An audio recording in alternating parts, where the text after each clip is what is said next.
like to call this meeting the Anchorage Assembly to order. It's our regularly scheduled meeting of March the 8th.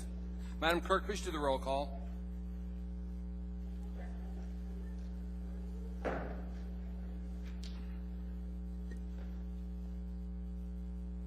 Mr. Honeman. Here. Mr. Steele. Here. Ms. Demboski. Present. Mr. Flynn. Mr. Trainee. Present. Ms. Gray Jackson. Ms. Gray Jackson is supposed to be joining us on the telephone. Let me call her to make sure Okay. she's doing Mr. Evans. it. Here. Mr. Peterson. Present. Mr. Starr. Here. Ms. Johnston. Mr. Hall. Here. You have a quorum. Thank you, ma'am.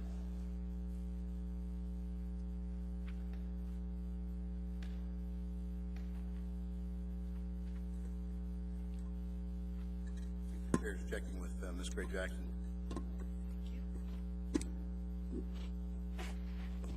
Mr. Honeman, would you do the Pledge of Allegiance, please? My pleasure, Mr. Chair. Pledge allegiance.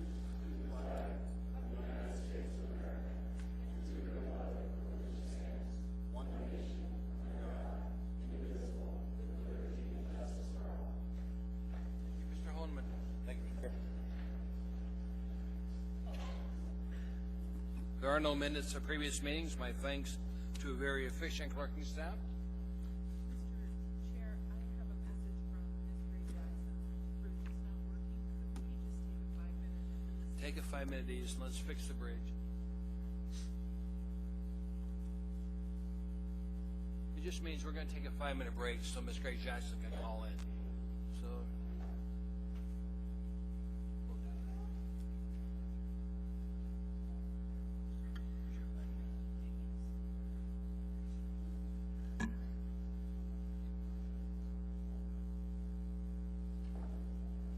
Young constituents. Yes. Good looking kids.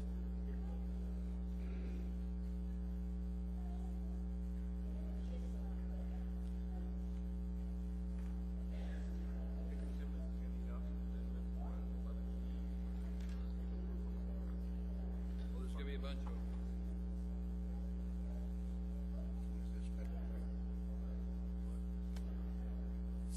This is crawl spaces. Crawl spaces under building. Remember the wood thing?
Thank you, Rose.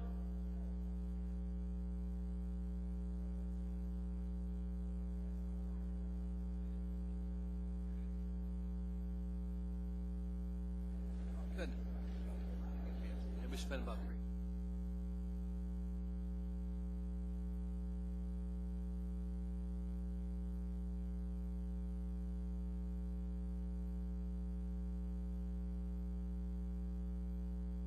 Mayor. Nothing at this point. Thank you, Mr. Chair. Assembly's Chair's report. There is not one. Committee reports. Mr. Hall, we're going to start with you, sir. Thank you, Mr. Chairman. I want to bring my fellow Assembly members up to speed on the Title 21 rewrite issue that I've got before Planning and Zoning in regards to storage of junk in yards. They held a hearing on that last night and determined that there's still people are really confused about the term junk and how that's going to end up getting interpreted. There were a lot of very surprised people because, as we all know, everyone's been making an issue of motorhomes, boats, and snow machines, Alaska toys. And this ordinance didn't even address those. Those are currently in code, and we didn't do anything in regards to those. So any Title 21 issues in regards to those being in driveways or backyards already in code has not been addressed in this.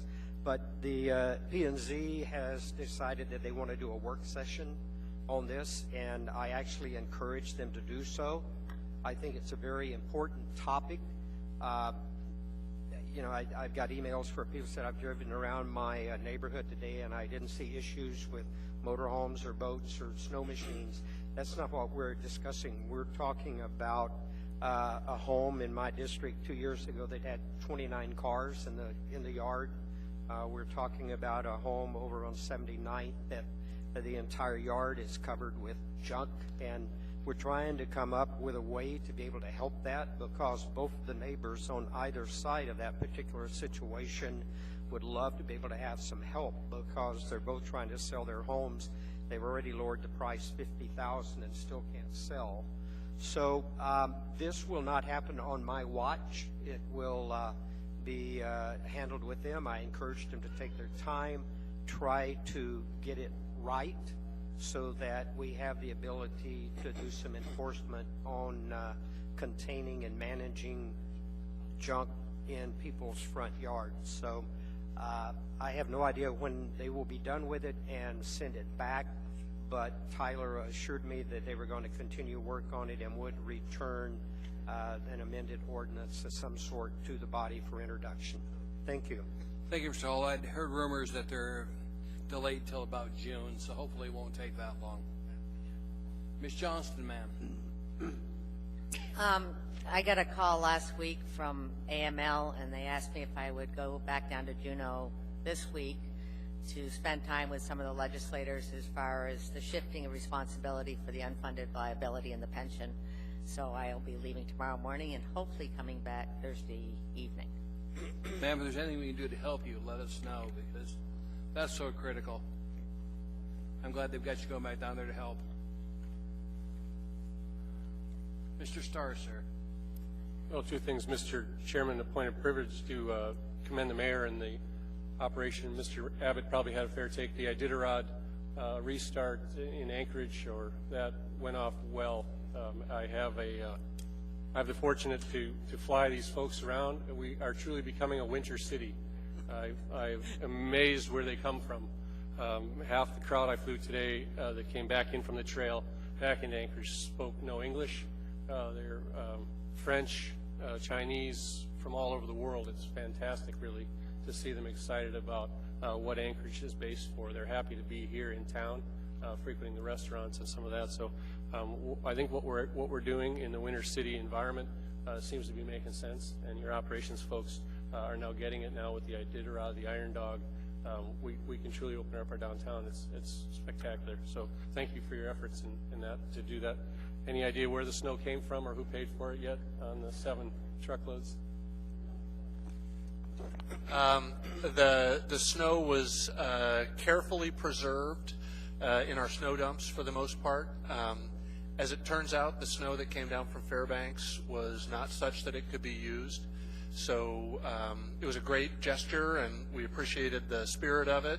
It turns out it wasn't ultimately necessary, and we didn't actually use it because of some operational issues. But we were able, primarily from the North Anchorage snow dumps, to preserve enough snow, and all thanks to Alan Chakowski and Paul Van Lanningham and the street maintenance crews for doing that. And I know the mayor will be out thanking those guys in person in the next couple of days. They really did a great job pulling snow out of some really small places. Yeah, and I actually flew the race director out to the trails, and we had a conversation en route, and so he was hugely complimentary on the city's response time and the ability to do it. Even with the shortened route, they got it, they understood it, and so I don't want to make too much about it, but it's a pretty big deal worldwide, actually, so thank you very much. And we will be sending a bill to Fairbanks for snow removal. Are we going to deduct the cost of the tree stumps and the rocks that was in the stone? From what I heard, it was a lot of tree stumps in that snow. Yeah, there was some refuse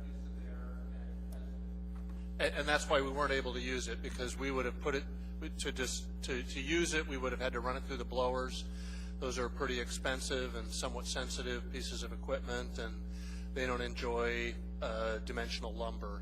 And so, like I say, it was, the spirit of it was fantastic, and it was great to see Alaskan communities pulling together, but didn't turn out to be either necessary or particularly appropriate. Fantastic, thank you. From the audit department, BDO is entrenched now, 5th floor. You'll see them up there.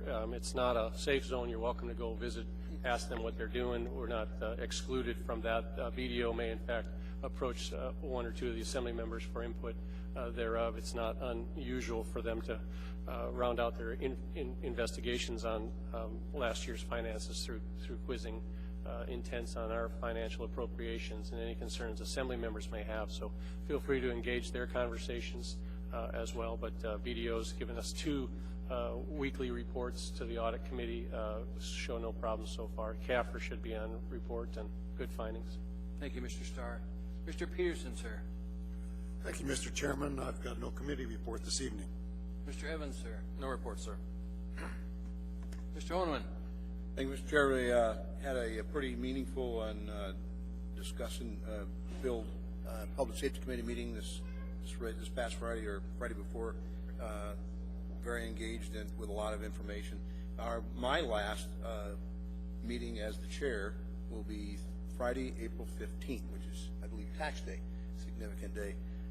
And at that point, I just would like to invite members of the public if they'd like to participate. It's usually a pretty filled agenda with a lot of information.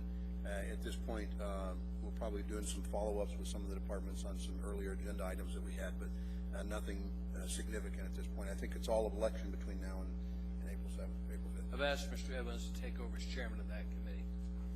Given his background, I think he'll do well. Absolutely. Thank you for your work on that. Ms. Gray Jackson, ma'am. Thank you, Mr. Chairman. It's a great conference, and I had a really great meeting today with Senators Sullivan and Senator Murkowski, and I'll provide details in person at the March 22nd meeting. Thank you, Mr. Chairman. Thank you. Mr. Flynn, sir. Ms. Nabowski, ma'am. Thank you, Mr. Chair. The Community and Economic Development Committee will be having a meeting tomorrow, 4700 Elmore, room 170, from 10 to 11:30. And the items on the agenda originally were going to be Mr. Hall's ordinance, and we may end up removing that. Ernie, what do you think? Do you want to still bring it up tomorrow in committee, or do you want to remove it? No, we'll move it.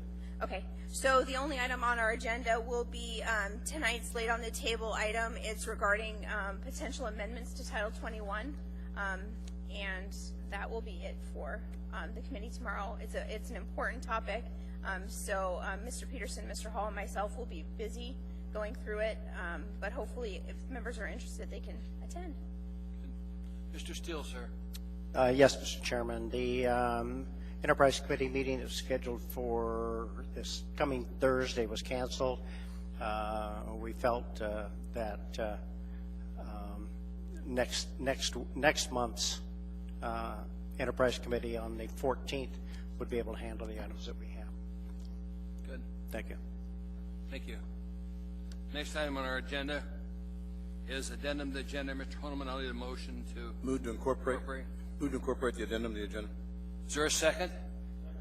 I'll go through them with you. Just one page. It's item 9A2, Resolution AR 2015-67, a resolution of the Anchorage Municipal Assembly recognizing March 2016 as National Women's History Month.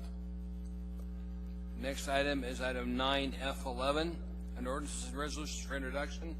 Resolution AR 2016-68, a resolution approving litter agreement IAFF 2016-2 between the municipality of Anchorage, Alaska and the International Association of Firefighters, Local 1264 IAFF, regarding staffing the 4-person fire apparatus. Employee relations, public hearing requests on this on 4/12/16. There's item 11A, Assembly Memorandum AM 180/2016. There's an item also on here, F12, Ordinance AO 2016-33, an ordinance amending Anchorage Municipal Code, Title 28, establish voting by mail as a method of choice for municipal elections after June the 1st, 2016, providing direction for the preparation of necessary changes for implementation from Assembly members Hall, Peterson, and Honeman. Public hearing requested on 3/22/16. Next item is item F13, Ordinance AO 2016-34, an ordinance amending Anchorage Municipal Code, New Code, Section 20.05.070, Section 21.07.020, Section 21.07.040, and Section 21.07110 to address specific issues identified during initial implementation of the new Title 21 and waiving Planning and Zoning Commission review. From Assembly Member Dombrowski. Is there any objection to the addendum to the agenda? Ms. Gray Jackson, any objection to the addendum to the agenda? No. Okay. Madam Clerk, that's approved. I now want to go on to laid on the table items. Move to incorporate the laid on the table item. Is there a second? Moved and seconded. I'll read it. It's on the consent agenda, item 9E3, Information Memorandum AIM 30-2016, AO 2016-3S, clarification of intent regarding the measuring of separation distances in Chugach Eagle River, notice of introduction of related ordinance. From Assembly Member Dombrowski. Item 9F14, under ordinances and resolutions for introduction, Ordinance AO 2016-35, an ordinance regarding the measuring of separation distance between marijuana establishments and protected land uses in Chugach Eagle River and waiving Planning and Zoning Commission review. From Assembly Member Dombrowski, public hearing request 3/22/16. I want the body to know, too, that these were submitted timely. They're only on the addendum and agenda because we had a scheduling snafu ahead. But they were definitely sent to us on time, so we'll deal with it. Any objection to the addendum to the agenda? Ms. Dombrowski, any objection? Sorry. Ms. Gray Jackson, any objection to the laid on the table items? No. Ask unanimous consent. See no objection. We've amended the document in front of us. Now I need a motion on the consent agenda. Move to approve the consent agenda. Is there a second? Okay. It's moved and seconded for the consent agenda. We'll now go through those items that need pull for further discussion. Mr. Steele, sir.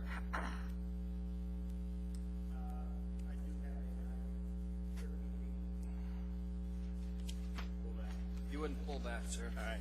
We'll just get to it when we get down there. This is mainly consent agenda items. That's it. Thank you, sir. Ms. Dombrowski, ma'am. 9-1.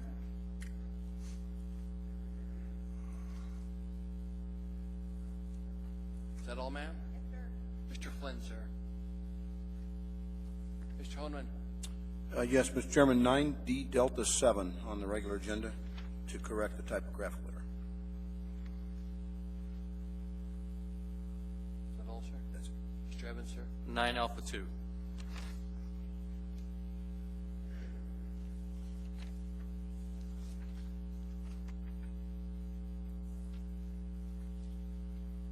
What, ma'am?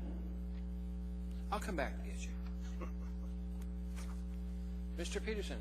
Thank you, Mr. Chairman. I'm pulling no items this evening. Here to be congratulated. Mr. Starr, sir. No items. Also for you. Ms. Johnston, ma'am. No items, thank you. A triple header. I'm not even going to try you, Ernie. No You item. have anything? Okay. Ms. Gray Jackson, do you have anything, ma'am? Oh, thank you, Mr. Chairman. Thank you. Ms. Dembowski, coming back for a second. Sorry, it's been such a quiet evening. 9 Delta 7. That's already been pulled, ma'am.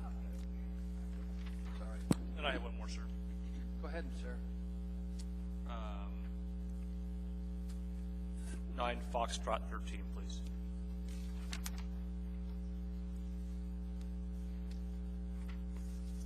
It's on the addendum to the agenda, Barbara. So you got your sheet? Okay, on the agenda, item 9A1, item 9D7. On the addendum, item 9A2. On the addendum, item 9F13. I think that's all we've got. Your list. Okay, we're now going to vote on the balance of the consent agenda. Oh, I got to get signed on to this thing before I can get it to work right. My fault.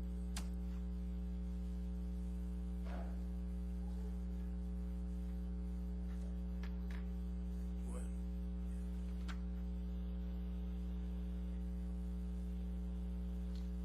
Okay. Ms. Gray Jackson, you're first voting on the agenda. Yes? Please vote.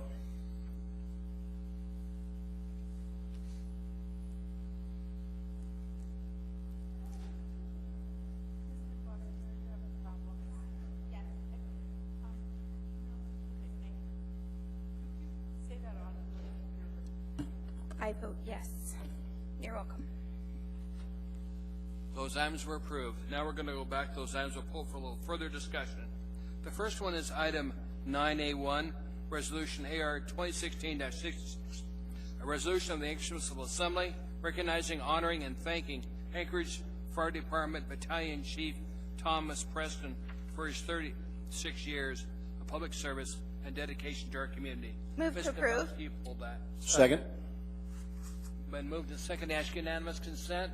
Ms. Gray Jackson? Yes? Okay. See no objection, Madam Clerk. That is approved. Thank you. Ms. Chief, Dembowski, ma'am. don't be shy.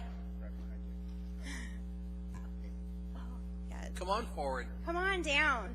Amy, are you going to present or who's presenting? Bill's going to present, and I think your lovely bride's here, too. Don't Now, be for shy. people that want to come forward to get a photo, right here, just come on and forward and shoot photos going that way. Okay? Okay, a resolution of the Anchorage Municipal Assembly recognizing, honoring, and thanking Anchorage Fire Department Battalion Chief Thomas Preston for his 36 years of public service and dedication to our community. Whereas Thomas Robert Preston began his public safety career as a firefighter with the municipality of Anchorage on July 16, 1979, and whereas Tom attended the University of Alaska Anchorage and obtained degrees in fire science, occupational education, and numerous professional certifications. And whereas during his 36-year tenure of public safety service to our community, Tom excelled in his career with the Anchorage Fire Department and was successively promoted to apparatus engineer in 1983, fire captain in 1986, senior captain in 1990, chief safety officer in 2000, and battalion chief in 2006, with the past 9 years supervising public safety response personnel primarily in East Anchorage and Eagle River. And whereas Tom served under 9 mayoral administrations, including service under George Sullivan, Tony Knowles, Tom Fink, Rick Mystrom, George Wirch, Mark Bagich, Matt Clayman, Dan Sullivan, and Ethan Berkowitz. Whereas Tom demonstrated his early commitment to the continuous improvement of the department's data management by his development of database software, which transitioned many of the department's former paper-based processes to electronic format, and in serving as project manager for the successful Telestaff staffing software implementation. And whereas Tom has been an active member of the International Association of Firefighters for over 21 years and served as an executive board officer and member of the negotiating team. And whereas Tom's strong leadership skills are manifest in his commitment to improve health and safety in the fire service, Tom served as one of the department's first shift safety officers. Tom has been integral in building the Anchorage Fire Department's exemplary health and safety program, and Tom served for 5 years as the department's health and safety officer. And whereas Tom has been a proactive mentor to many, sharing his experience, perspectives, and advice with others, whether or not he was asked. And whereas, having completed over 36 years of public safety service to the municipality of Anchorage, Tom officially retired on July 28, 2015, and subsequently completed a 2,750-mile bicycle trek along the Continental Divide from Canada to Mexico. Now, therefore, the Anchorage Assembly resolves that Thomas Robert Preston is recognized, honored, and thanked for his 36 years of committed, professional, and distinctive public service to the residents and communities of the municipality of Anchorage, passed and approved by the Anchorage Municipal Assembly this day, 8th day of March, 2016.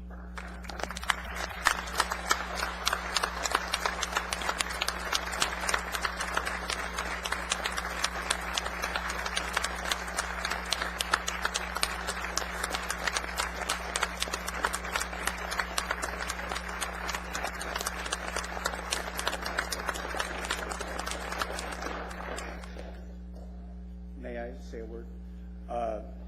You ought to hire that guy, 'cause that's quite the guy there. No, seriously, small joke, but I just want to say I'm humbled and very honored that you have taken your time to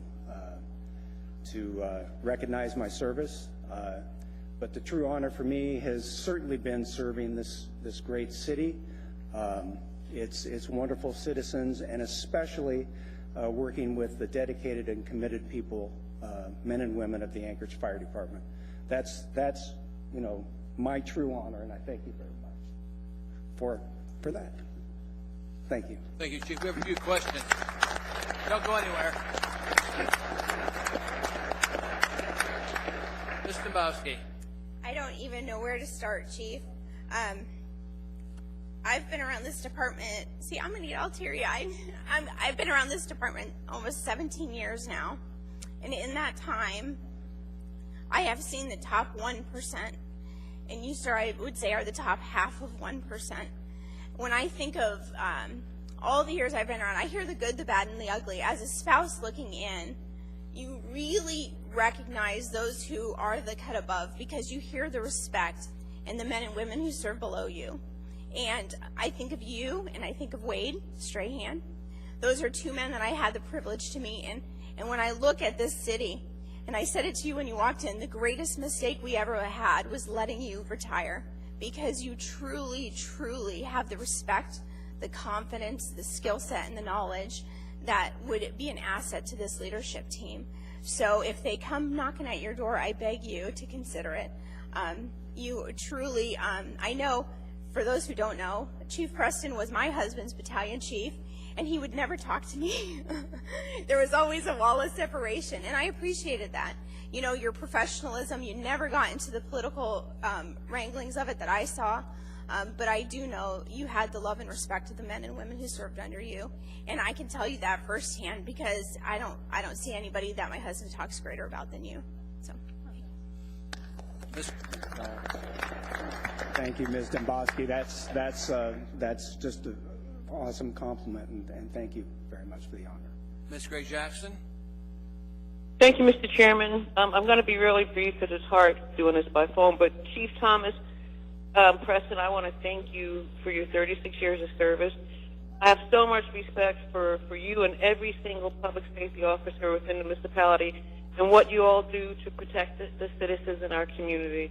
Enjoy your retirement, and again, thank you for your service. Thank you, Mr. Chairman.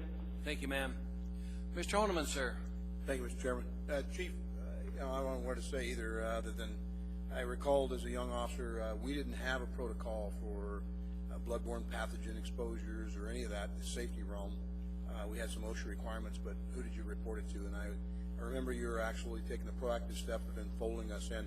Sometimes a friendly competition between the services, but a great public safety brotherhood between police and fire in our community. So thank you for that personally. And then secondly, we shared you at that East Anchorage for a number of years too, before you went out to Eagle River for your retirement. So I appreciate all your service to the community, and 36 years of institutional knowledge is, it's a huge hit for our department. But there's many, as you say, many fine people you mentored.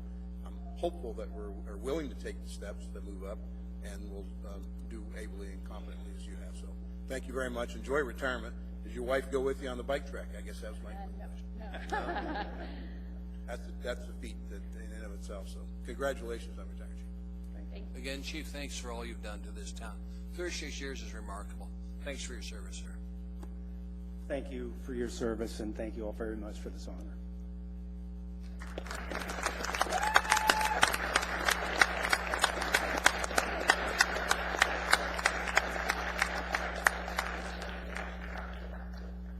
Next item was pulled by Mr. Evans. It's on the addendum agenda. It's item 9A2, Resolution AR 2016-67, a resolution of the Anchorage Municipal Assembly recognizing March 2016 as National Women's History Month. Move to approve. Second. Moved and seconded. Is there any objection? Ms. Gray Jackson, any objection, ma'am? No. Okay. Madam Clerk, that item is approved by the body. Who is presenting? Jennifer.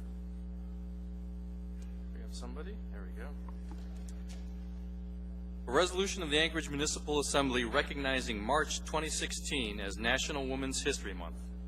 Whereas the purpose of National Women's History Month is to promote knowledge of women's contributions to our nation's history, and whereas American women have been in the forefront of every major progressive social change movement, championing basic human rights to ensure access and opportunity for all Americans, and helping to establish a stronger and more democratic country, and whereas the contributions of American women of every race, class, and ethnic background are woven throughout the fundamental fabric of our collective history, but the role of American women has traditionally been overlooked and undervalued in the telling of that history. And whereas, in 1978, the first Women's History Week was initiated in Sonoma County, California, to coincide with International Women's Day celebrations on March 8, 1978. And whereas, by 1986, 14 states had declared March as Women's History Month, and in 1987, Congress declared the month of March in perpetuity as National Women's History Month.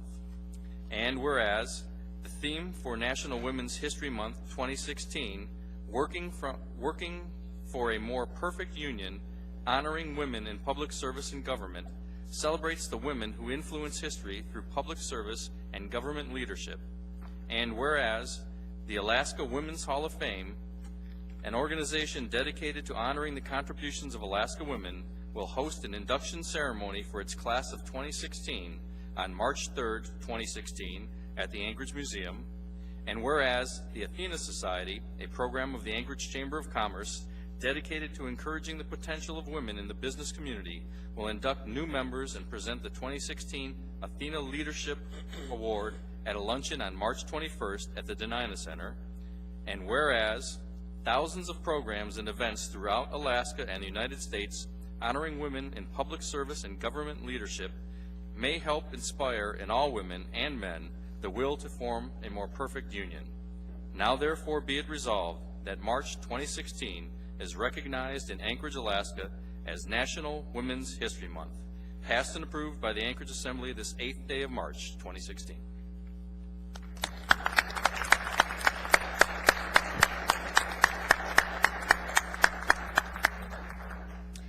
Thanks very much. My name is Tiffany Hall. I'm the chair of the Anchorage Women's Commission. I'm here with Austin Quinn Davidson, who's also on the commission.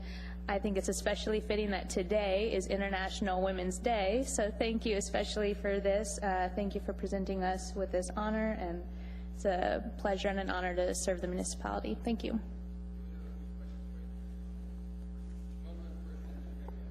Thank you. Thank you, Mr. Chair. I'm glad Ms. Gray Jackson chimed in to have comment. I wanted to acknowledge the women members of this elected body for making a difference, for stepping forth and trying to move. I know there have been times that there have been more women on the body. I think it gives better insight, more organization, and I think a better in my sense, leadership in our community. So thank you, Mr. Johnston, Ms. Domboski, Ms. Gray Jackson for being on the body and putting yourself out there in these better form of more perfect union in our community. Gosh, 1920 when women's right to vote and women's suffrage ended. So in four more short years, we'll be able to celebrate 100 years of the women's right to vote. You know, we've come a long way, baby, but a long way to go yet. So thank you for all your help and in trying to make the world a better place, and congratulations. Thank you. Thank you, Mr. Chairman. Simply put, we women rock, and I want to thank Mr. Evans for doing such a great job reading that resolution. Thank you, Mr. Evans. Thank you, Mr. Chairman. Thank you.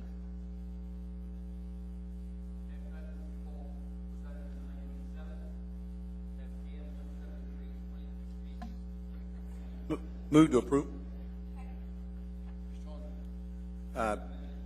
Yes, Mr. Chairman, on the Assembly Memorandum AM 173-2016, on line 34, there's a typographical error on the number. So all over the other parts of the document, you'll see that it's not to exceed $650,000. It's in the it shows up first in line 6 on the heading, line 10, and then further down in the funding certification. So on line 34, the first number you see there is in error. So I'd like to move to amend that number to $650,000. I need a second.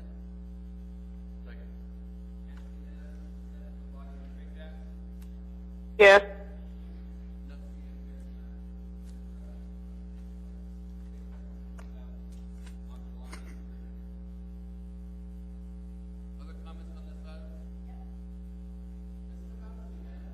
Thank you, Mr. Chair. I apologize for not being at the Thursday work session on this specific one, but Mr. Harris is not here. Maybe somebody from the administration can please give me a quick recap. As I'm reading this, the contract for Mr. Marcinko through July 2017 is $650,000. So give me a quick rundown really quickly. Other than project management, what is he doing and what assets, what is justifying this very, very large contract? Mr. Chairman, Assemblymember Dembowski, project management is the primary function that Mr. Marcinko will be providing. He has extensive experience working with SAP implementations at a variety of different institutions in the past, in his previous life. He'll be working essentially full-time for the municipality over the next 15 to 18 months in order to help us manage the SAP project. He'll be essentially an owner's representative, if you will, on the project management side.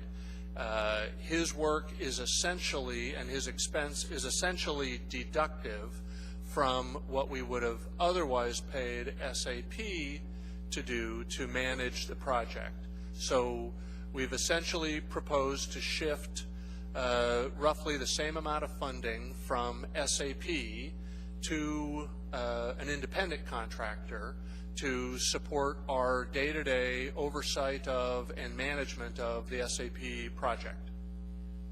Okay, so Mr. Abbott, if I may follow up, Mr. Chair.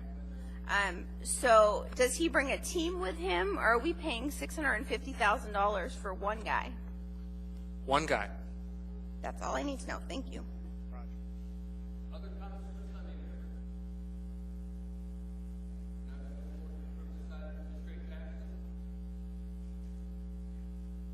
Yes.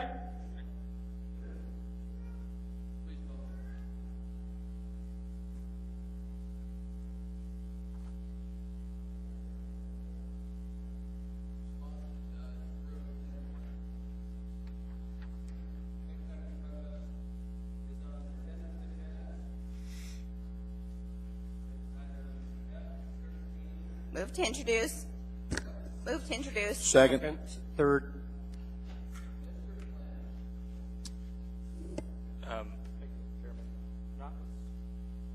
Notwithstanding the title of this item and the content therein, I'd like to move to refer this item to the Planning and Zoning Commission for review, and therefore postpone the public hearing date to April 12 to give them time for consideration. Is there a second? Second. Mr. Chair. Well, hopefully April 12, so that will allow them to hear it at their April meeting. Mr. Chair.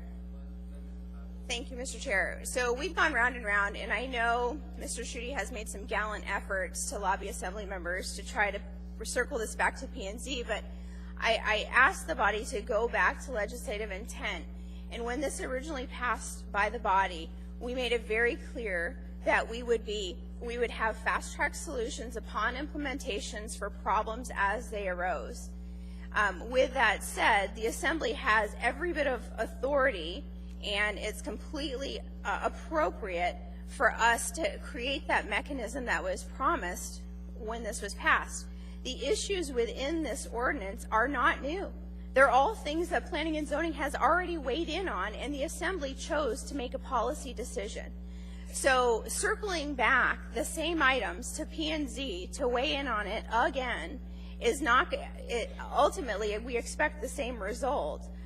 So for a policy decision, I don't think that, frankly what it comes down to is it's the Assembly, it's this body's opportunity to do that. So through the discussions I've had with you, Mr. Chair, I think we've come up with a reasonable solution in that our committee, our Assembly committee, which the department has the opportunity to participate, and Planning and Zoning has ex officio members. We're going to take it up in committee tomorrow, and then it will be back before the body March 22nd. And I would just like to remind the body, the construction season is upon us. Some of the things that are in here, I mean, for example, there's a 20% grade issue in here. If you read this the way it's been implemented, essentially what we're saying is we're not going to build anything other than a ranch-style house on the hillside in Eagle River Valley. Some things, just as the industry has gone to the counter, has realized there's unintended consequences. This isn't revolutionary. This is stuff that has already been talked about. There are minor changes. And I had said, as I said to Mr. Schuette multiple times, if there's something that's super controversial, we can bifurcate it, set that aside. But many of these are housekeeping issues that are really becoming a bottleneck for the industry. So as the architects and designers are designing homes that are supposed to break ground in the next 2-3 weeks, another referral to Planning and Zoning I don't think is helpful, especially when none of these are new concepts. So I absolutely am standing firm on the March 22nd date. I think it's a promise this body made, and the current the administration at the time made, that we would be responsive, we would be flexible, but we would also take this responsibility of fast-tracking potential problems seriously. So I asked for the body's support in that. And at the time on March 22nd, if something is, going awry, let's bifurcate it and separate that issue. But what you'll see is most of these issues are not, I don't think any of them are controversial, frankly. But I don't think circling back to P&Z, it sets up a dangerous precedent that the Assembly can never fast-track an item and never be flexible. And ultimately, we are the final say, period. Planning and Zoning is only advisory to Title 21 to the Assembly, and they've already weighed in on these particular issues. Thank you.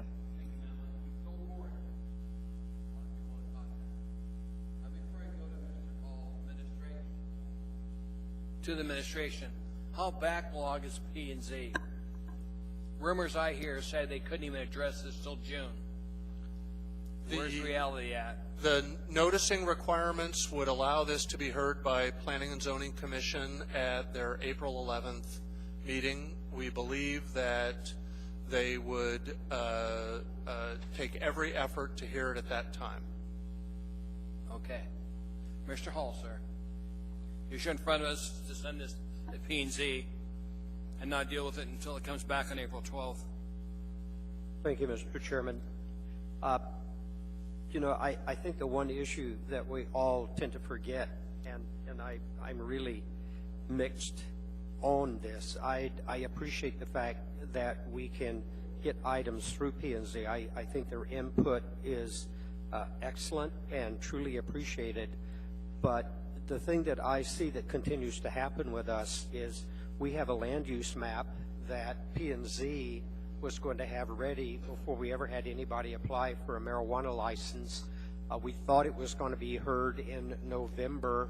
It is now March, and we have yet to get that through P&Z. So the thing that I see happen is just like this ordinance that I just had, and I acknowledge they were trying to do that because I'm going off the board. But my comment to Tyler this morning was, you know, delay it, whatever you have to do to delay it, because I don't want it to take precedent over other things.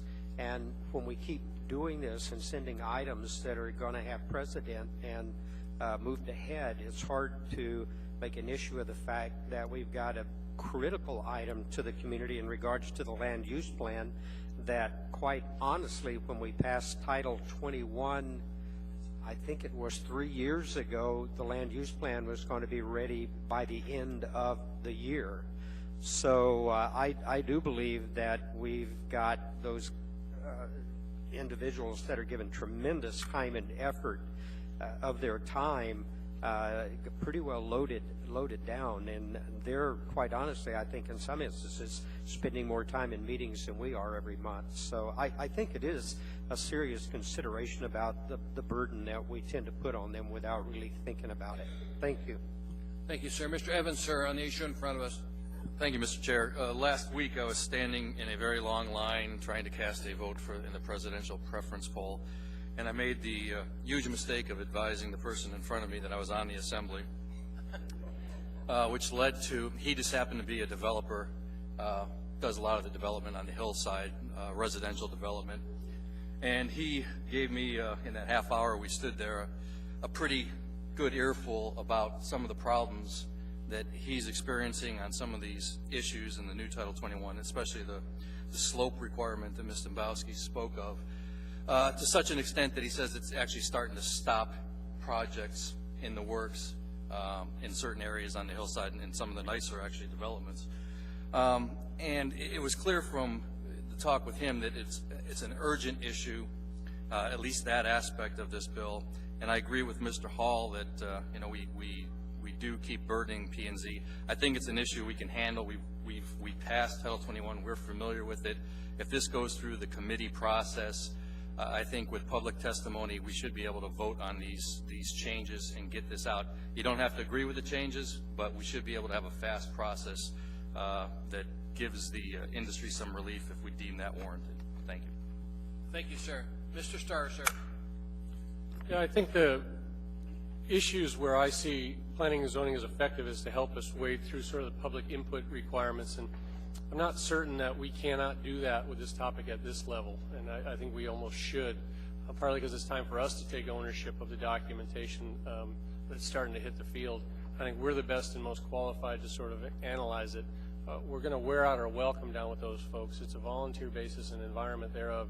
This is getting to be pretty technical stuff now on purpose, because we need to do our final tweaks on the document that we ultimately approve. So I'm for taking ownership of it. As Ms. Dombowski said, the precedent also is concerning to me, as we need to be adaptive and reactive when we didn't do it quite right, as the ramifications start to put themselves on paper or in field work or whatever. I think we're going to be tasked time and time again by saying, hey, wait a minute, did you really mean this or did you really mean that? And we have to provide that answer pretty fast. So I see two reasons, as Mr. Hall said, is the idea that planning and zoning is burdened and probably doing more important stuff, quite frankly. I'd rather happy to let them do that and keep their process going, and happy campers. The second one is, again, the precedent. I think we're just going to need to handle the document that we ultimately approved. It's our ownership from now on. Thank you, Mr. Starr. Ms. Johnston, ma'am.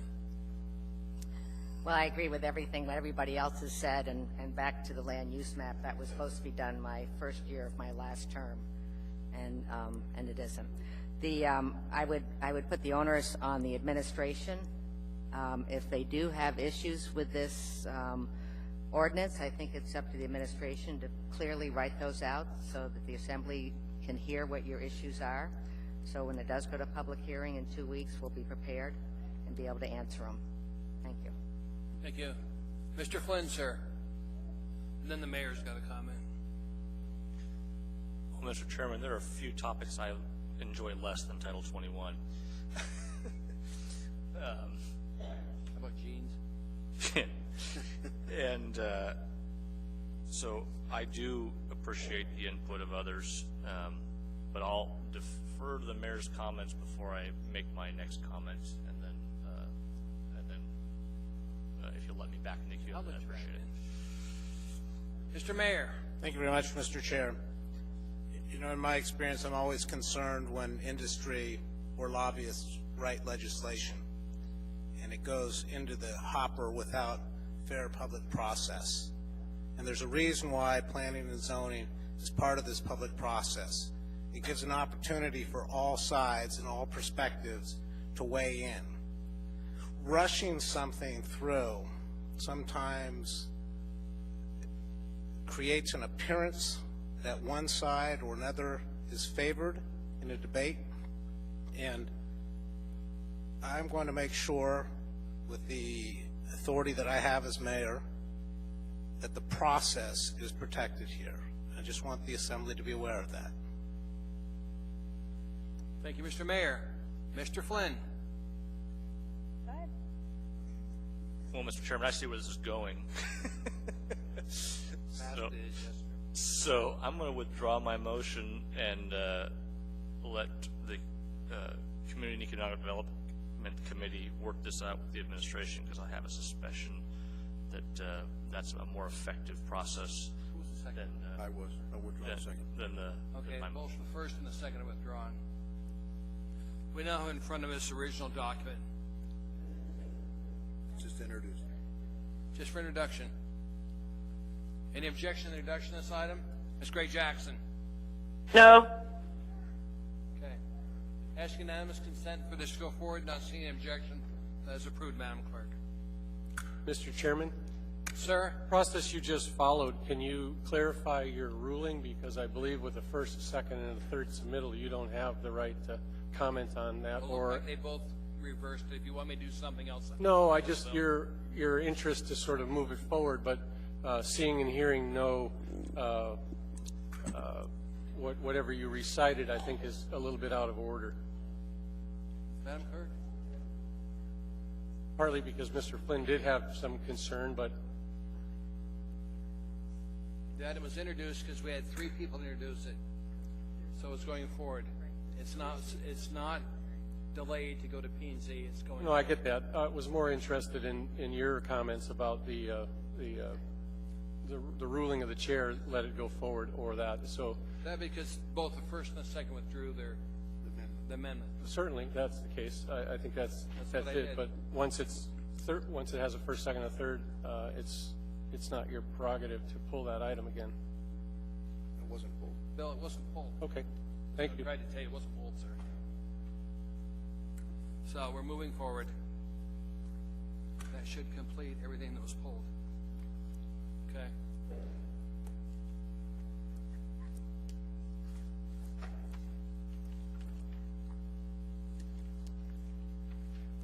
Get back to our agenda.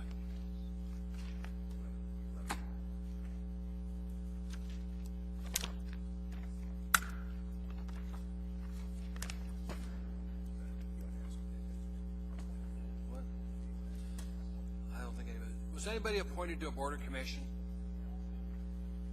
Yeah, there's none yet, but we will. Okay. let me bring it up. Next item in front of us is item 11A under old business unfinished action on public hearing items. Item 11A is same memorandum AM 158-2016 Anchorage Community Development Authority Board appointments. Michael Robert Mills, Dick A. Stallone, Michael Anthony King. Move to approve. Second. Ask unanimous. Ms. Gray Jackson, Yes. please vote. That's approved by the body. Are any of the three here? Okay. Well, they are on that. Next item in front of us is item 11B. A notice of reconsideration was filed on that item by, I think, Mr. Steele and Mr. Honeman. Okay. And the question in front of us is, shall we reconsider our action on it? Do we need a motion? We need a motion. Move to reconsider. Second. Okay. You wish to discuss it before we vote? Mr. Chairman, I guess briefly, I regrettably was unable to make last meeting's, and so there were several items that in the title that were up for amendments, and I don't know that we had for me anyway, I didn't feel very comfortable on the discussion part, and I believe there was some questions that I've asked subsequently to that. There were two that I think I had them mixed up, so I apologize to the body. I wasn't here, so I'd ask for reconsideration, Mr. Steele. Ms. Dombowski, on the issue, shall we reconsider? Thank you, Mr. Chair. Mr. Chair, you know, we had this before us. I believe it was introduced, and we didn't take action for 5 months, something like that. It was like a really long time. We had 2 very extensive work sessions. I'm not in favor of reconsideration because I think as a body we did our due diligence. We spent well over an hour on this last meeting. And I think I want to know from if there's new information. Is there something, is there new information out there to warrant a reconsideration? I haven't been privy to any. So, you know, I throw that question out there. Mr. Holman? Well, from my perspective, and to my colleagues, I know that at the work session that I was at, and Mr. Starr had a folder full of amendments, and members of the administration were there, but I remember clearly that there was commentary such as, I don't want to get into any debate about any of the amendments that were there. So it was simply, they don't agree or they agree. It wasn't really a whole lot of discussion actually done at that work session. And then we get to the night of the meeting, and unfortunately, again, I wasn't here. I had an injury to my back, and I wasn't able to make it. And I was expecting the administration to have some more input on several of the amendments, and I didn't hear them get up. I apologize that it moved along pretty fast, and it seemed like several of the amendments were, I don't want to say rushed, but it seemed like we were going on in some discussion on some of the issues, but I didn't feel very comfortable that on some of the votes. I'm not even, quite frankly, on some of the amendments, I'm not clear if I voted correctly because of the lack of information that I had that I was expecting in debate at the night of the meeting. If that makes sense. Thank you, sir. Mr. Starr, the question is, shall we reconsider, sir?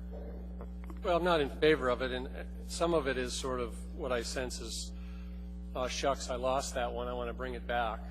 And it's not be offensive to Mr. Honeman in that, if that's not really what's the case here, but it's like a second bite of the apple. Ms. Dombowski, I think, in one of my points I'd like to make was clear in saying, did we learn something new? Did we really make a mistake that needs to utilize the 24-hour, oh, by the way, I just learned that, or somebody walked up to us and said, you didn't consider this part of it, and you do your research and you bring it back for valid and legitimate reasons. I feel comfortable in the conversations that we had, both in public and then also the hard lifting that was done prior. The administration, Mr. Trainee and Mr. Hall and myself actually sat down 2 weeks before our last work session, and we spelled out all the amendments. Granted, they're very complicated in some cases. They're very hard to understand. It's not to say that I fault you for not being able to keep up, because it is hard to keep up. But there was almost a 10-day lag period from the time when we had a formal sit-down meeting with Mr. Schuette and said, here's what I have in mind. And I laid them all out. And then the Assembly took its time through the chairman's arranging for me primarily to sit down with every member in a public forum and say it. The open microphone was also at the public hearing of the item that evening. Ms. Hill spoke to us, I think, eloquently and well informed. It doesn't mean that others couldn't, whether they do it that way or they put themselves in the queue and speak up. So the idea that we need to go back and give those folks opportunities that would be extra, again, it goes with the mayor's thinking about process. Process began, we debated, and it ended. So the idea that we have to now, because there's people that are upset with those actions, that now we need to formally bring it back, we're certainly not going to open public hearing again, I don't believe. That's passed and closed. So I don't know what we gain. I'll lastly say that none of these ordinances or the building codes are off limits to amending at any time throughout the year. You can go in and surgically change something if you're upset with it, or if it doesn't work right, like Ms. Dembowski's doing in Title 21. And I've done that on this body in that. So I'm prudent on the observation of needing to reconsider, but I don't see a valid reason to support it.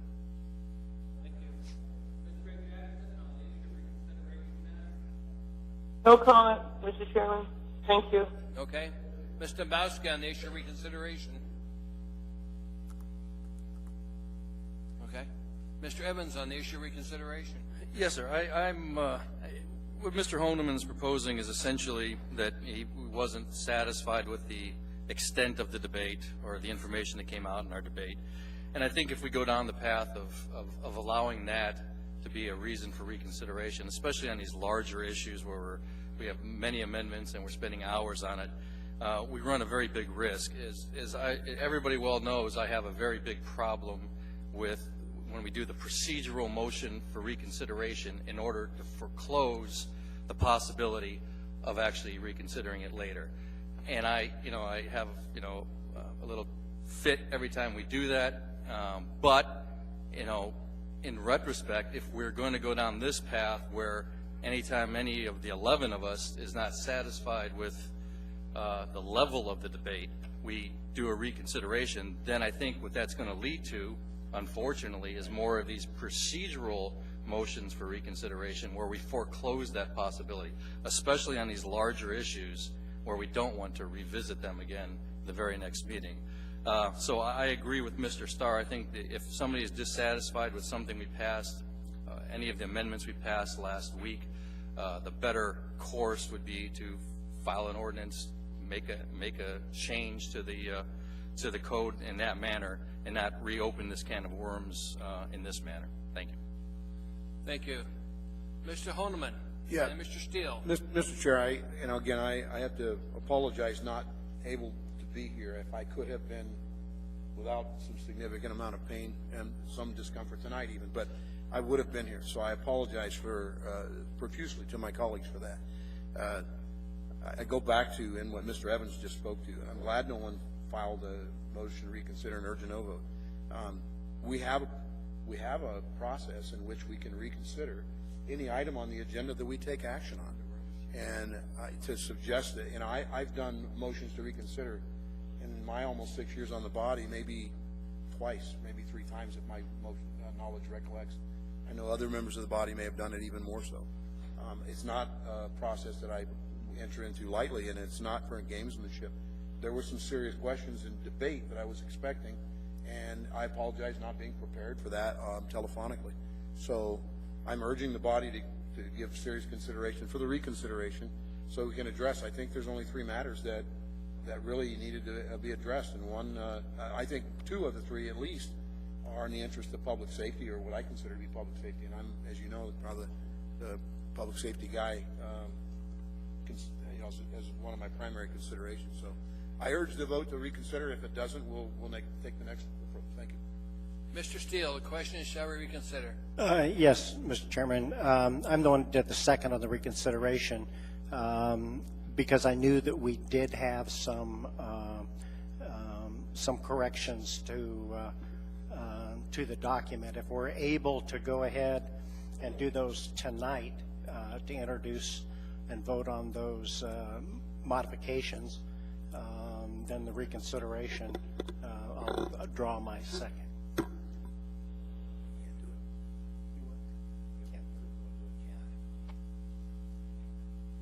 You repeat that one more time, Mr. Steele. I have an amendment. I have a change to the document, and whether we need the reconsideration is just a mechanism to get into it. If we're allowed, and I think there are some other changes, a couple, if we're allowed to introduce and discuss those changes, those modifications to the wording changes tonight, then I will withdraw my second. Okay, thank you. I'm not, can I help Mr. Chair here on this? Mr. Steele, the motion to reconsider, and I thank you for helping on the process, is to bring the document that was just adopted with the amendments. We can't bring the document. We can't bring that same document back without reconsidering it. We'd have to introduce, as some have suggested, new language for introduction that we can take an action on later. Now So it's either we reconsider the document approved or we move. It depends on how the vote goes. You could take those items individually and bring them forward to us again. You could do that. But Yeah, not tonight. yes, we can amend it at any time. I mean, so if we're not going to reconsider it, we can do a vote on it, and then I can ask to do those changes. Okay, thank you, Mr. Steele. Ms. Gray Jackson, ma'am. Thank you, Mr. Chairman. One of the big issues with this ordinance was, as everybody knows, the water heater issue. And I was pretty adamant about, requiring a permit for water heaters based on experiences that I've heard, and my own experience having somebody put in a water heater and they did a piss poor job, frankly. And I've had some conversations since our last meeting, and I have no problem exempting electric water heaters because they don't present the same hazards as gas heaters. And I really like the opportunity to readdress this issue, especially considering all the emails that we got from our community asking us to reconsider this issue. Thank you, Mr. Chairman. Thank you, ma'am. There's no one else in the queue. The question is, shall we reconsider? Ms. Gray Jackson, you're first. Yes. Yes. Please vote.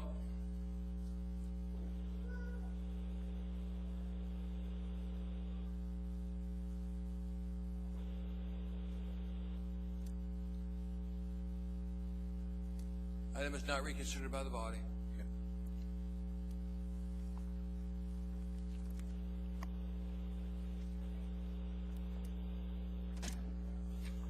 We now have in front of us item 13A, continued public hearings. Ordinance AO 2015-140, ordinance adopting the UMed district plan as an element of the comprehensive plan, amending Anchorage Municipal Code Title 21 Land Use, new code effective January the 1st, 2014, section 21.01.850B, table 21.01-1. Public hearing on this item is now open. Anybody wish to testify, please come forward. State your name, spell your last name, and give us what part of town you live in. You have 3 minutes to testify.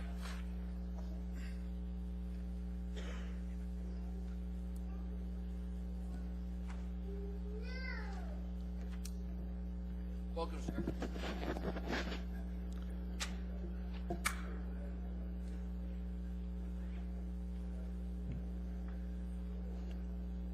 You'll need to state your name for the record, sir. You'll need to state your name for the record. My name is Emery M. Couples. Thank you, sir. Go ahead. My comment, I've been sitting back in the spectators section. I've talked about this issue before. Apparently, most of the assembly members do not know how to properly speak or use a microphone.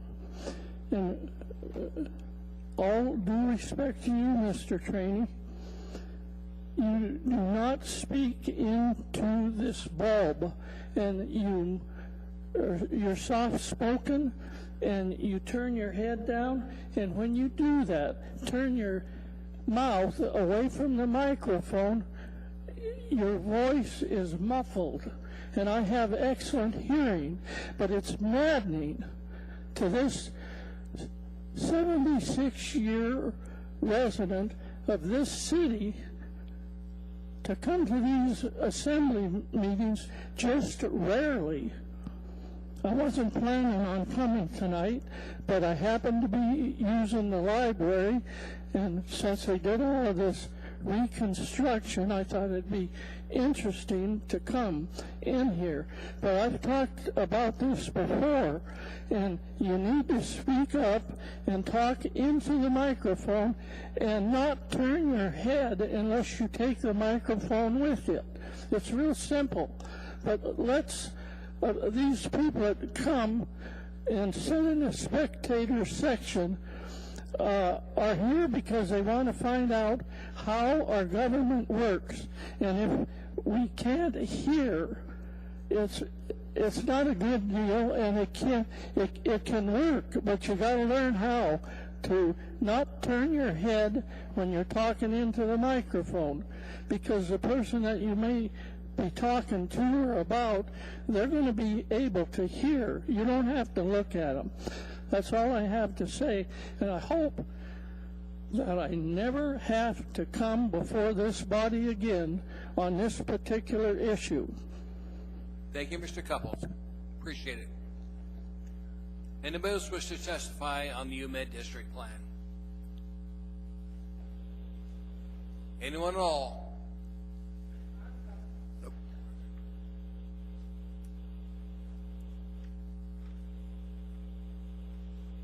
There are a bunch more people that thought this was taking place after dinner, so we'll see if they make it or not.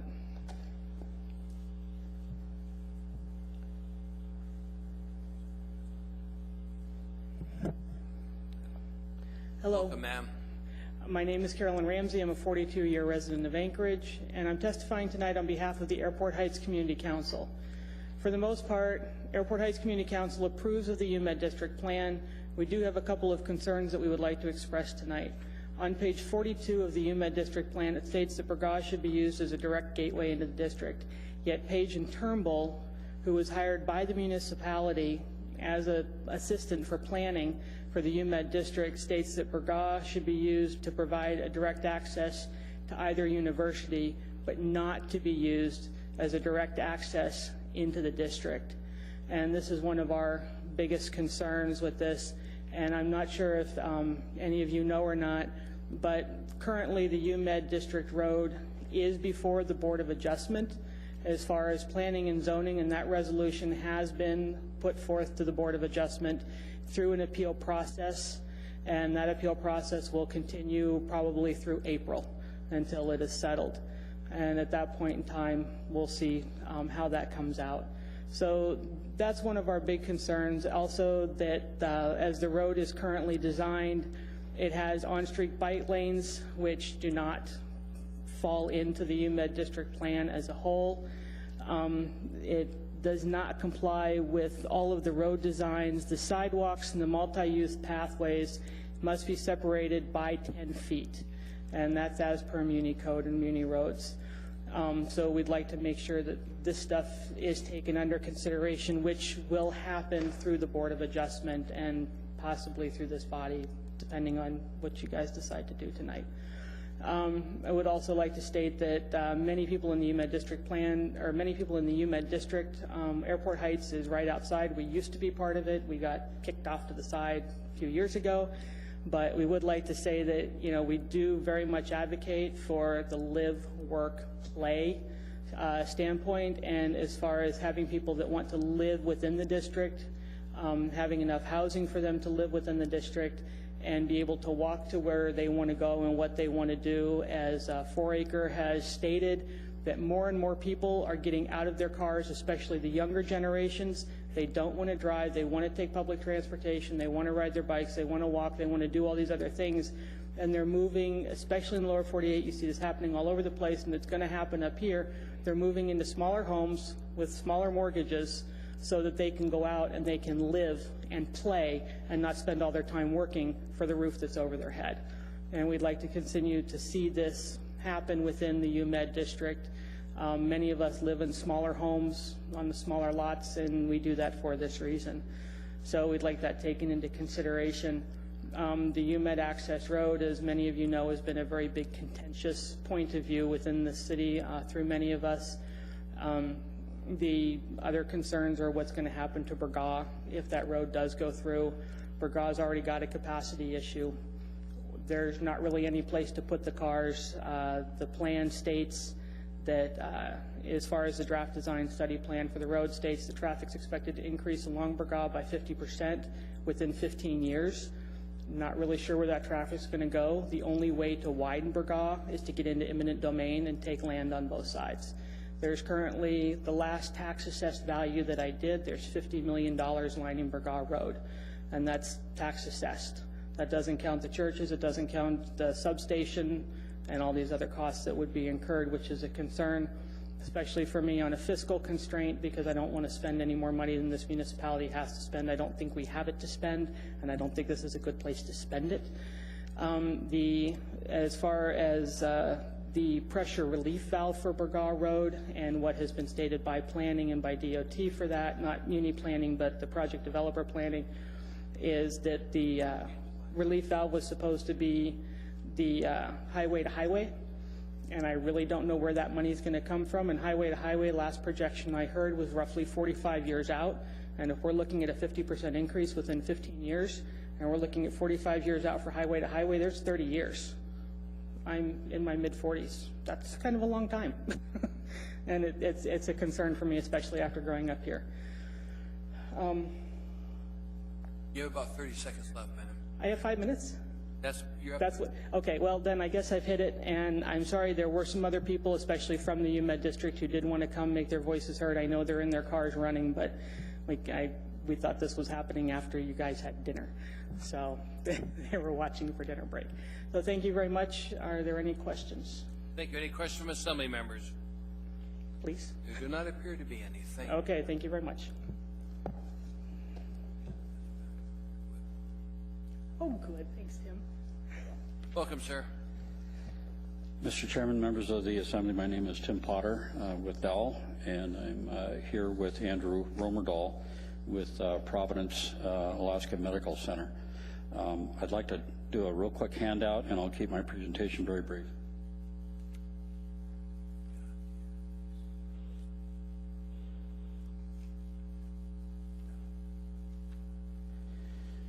We have forwarded and discussed at Planning and Zoning Commission and also forwarded on to the Assembly a variety of supportive documents and requesting modifications to several properties within the UMed district plan, primarily along Piper Street, 3 parcels along Piper Street, 2 larger parcels adjacent to Tudor and Piper, and another 2.5 acre site at Piper and 40th. I wanted to go through this little fact sheet just so that everybody could keep in mind when we talk about employment centers, especially going into the economic conditions that we're currently in, with BOMA and AEDC identifying clearly that one of the 2 only growth areas that we have is in medicine. I think it's important to take into account the complexity of the major medical facility for the state of Alaska. Providence employs 4,511 employees. That's as of about 2 months ago. That's within the Anchorage area. Total Anchorage area expense budget, so their budget is $569 million per year for their Anchorage operation. The salaries that they pay out, that's to the money that then rolls through the system 2 or 3 or 4 times, is $271 million. They currently pay, even though everyone thinks they're a nonprofit, when they provide medical office building space that they lease out to doctors for commercial space, they pay property taxes just like everybody else to the city. They currently pay, for 2015, they paid $2.1 million in property taxes. I think it's hard to grasp the scale of their facility and the complexity that's housed within it. In Anchorage, they have, and in the UMed district, a total square footage of buildings, both commercial and residential, of over 3 million square feet. 2.9 million square feet is on the Providence, Alaska Medical Center campus itself. Now, if you can envision the square footage, that is 3 Takotnu Commons developments, all packed in a small, compact place. That's what Providence, Alaska Medical Center is. Takotnu is about 1 million square feet. 1.2 million square feet has been developed just in the last 20 years. Currently, out of that almost 3 million square feet, they have 25,000 square feet of unoccupied space that's vacant and ready to rent. The largest space that they have within that is less than 6,000 square feet as contiguous space. They are ready for an upgrade. They need to upgrade, and there's nothing more difficult to upgrade than a major medical campus. Quickly. Mr. Potter, your time's up, sir. I finished the last 2 comments just about the structured parking. Honeman's going to ask you to. Okay. Potter, can you finish up your last 2 comments? Yeah, I think it's very important to note that we're all interested in how many parking spaces there are out there, and we always look to try and have structured parking to reduce the footprint of the overall project. They have 3,524 parking spaces. 2,600 spaces of those are in parking structure. or ACDA, your parking authority, has 22,754. So rivaling the entire city as far as parking structures on the Providence campus, you've almost got that much right now, and the next project could put it above that. I think it's very important to note that this very complex facility needs to have the ability to move and develop new space so that they can increase the density, keep up with technology, and create new facilities for the future in the core of the campus. So as they take out a medical office building space in the middle of the core to make additional hospital rooms, more emergency rooms, surgery rooms, mother-baby facilities, those types of things in the core, they have to move the medical office space out. And the properties that we've asked for consideration on tonight with the potential amendment is just exactly that. It's to move a piece from the core to the outside perimeter so that the core can be filled in. So with that, we'd appreciate your support. Mr. Starr has a question. Mr. Starr, sir. No, I just put it on the record that Mr. Potter has reached out to me, and I don't know if others or not, but I had a pretty good briefing. I've actually built properties in and around the UMed district corridor, so I didn't know if there was a conflict of interest that I should put that on the dialogue. Mr.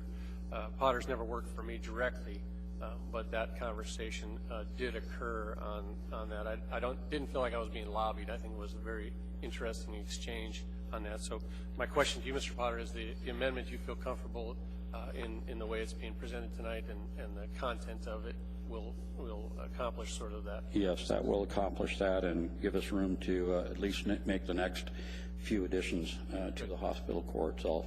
Well, thanks for your attention to the... Thank you. Mr. Honeman, sir. Yeah, just one other thing. I wanted to thank, through Mr. Potter's office and Mr. Romerdahl, I represent Providence.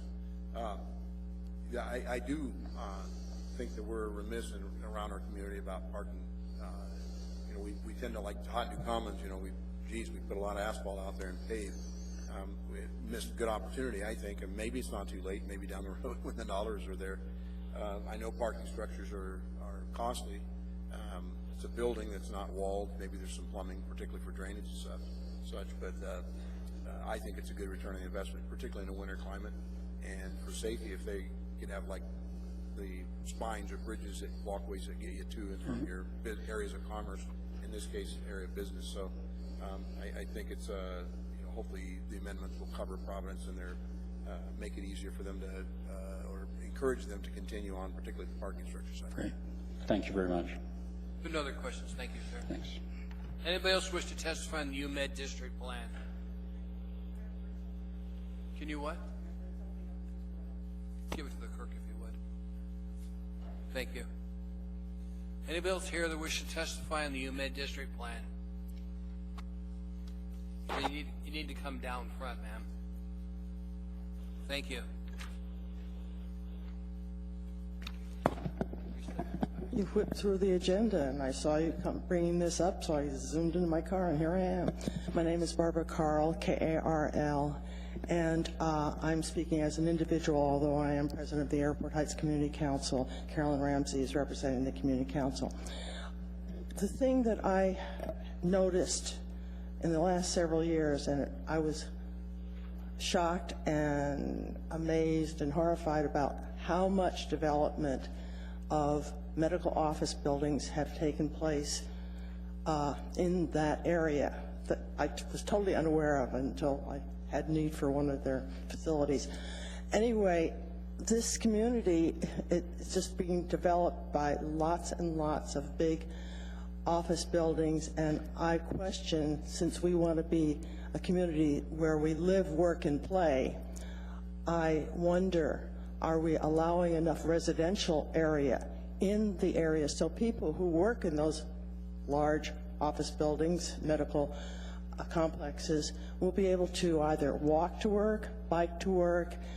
I know the youth in this nation is avoiding even owning cars, much less learning how to drive them. So I think we need to consider where we develop plans that we make sure that there are facilities for people who work and can live close by, reduce the carbon emissions, lead healthier lifestyle. I know there are a lot of people in Anchorage who are on the bike trails, commuting to work, walking to work, and I encourage us to continue to do that, and particularly in this area.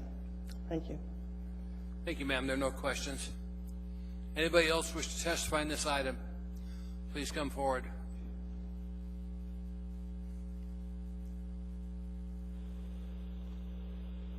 Hello, Barbara. Barbara Garner, Garner. I am with University Area Community Council. I happen to be the Parks Committee Chair, but I'm here as an individual, speaking specifically about the southern section of the UMed. That is what we call the UMed Gateway neighborhood. This is an area with mostly mixed residential, but a few items in there as well. Medical buildings are bookending it, and in between there are a lot of people who've lived there for many years. I'm one of them. So I'm looking at recently, just like a week ago, I saw Providence's plan for along Piper Street and 42nd, where there was the Piper mobile home court, or trailer park as we used to call it. It has been cleared, but I'm reading that they want to put medical offices there. Several years ago, probably the later 2000s, I was at a station where all of the people were gathered at 307 room in the consortium library. All of the leaders of the various institutions were there. And I asked the vice president of Providence, who was there at the time, what do you plan to do with that property? We in the neighborhood are really quite curious. And he said, well, we envision medical offices. And I said, have you considered putting residential offices or residential places on top of that, just as being done in many other areas of the United States, where there are businesses and on top of there are places for people to live. The other thing that is appropriate is that we are a food desert. We have no place to buy food. We have people who are walking, who use the people mover. I see them going down 42nd Avenue, where I live, and they're carrying their groceries in plastic bags where they've been on the people mover. We need food in that particular neighborhood. It's not there. I think maybe we could do Sprouts or Whole Foods or Trader Joe's or something like that. That would be really interesting. This is a very important area for people who work, for students, for professors, for others who are involved with the university, and medical people as well. I have some who live there as neighbors. Providence even brings people in, or what we call traveling nurses or traveling whatever. So they are living in that neighborhood as well. For them to add more congestion at 40th and Piper is not my idea of adding to what we consider really a residential neighborhood. I have many other things I could talk about, but that's the essence of what I want to address to you tonight. Thank you. Thank you, ma'am. There are no questions from the body. Anybody else wish to address us on this item, please come forward. Anyone at all? Hearing say no, and public testimony is closed. We're now going to take a break. Thank you, Mr. Chair. I was going to ask if I could. What? Somebody still want to testify? Yes. Okay. And then Mr. Halsey. Welcome, sir. Thank you, sir. Good evening. I'm Chris Terlides. I'm the Facilities Director at UAA, and I'm representing UAA in support of the UMed District Plan. we've been working on, as part of the steering committee on the plan for nearly 3 years. The university doesn't agree with the new boundary change in the plan, but we understand the Muni's rationale, and we think just the expansion dilutes the notion of the UMed district, but we can live with it. The plan provides a vision for the future through 8 vision elements. Cleans up some old notion that university land is public land or parkland, and it is not. It's university property meant for university purposes. One of the implementation parts of the plan is to improve the mobility through the district for pedestrians, bikes, vehicles, public transportation. This is a big step for a congested district.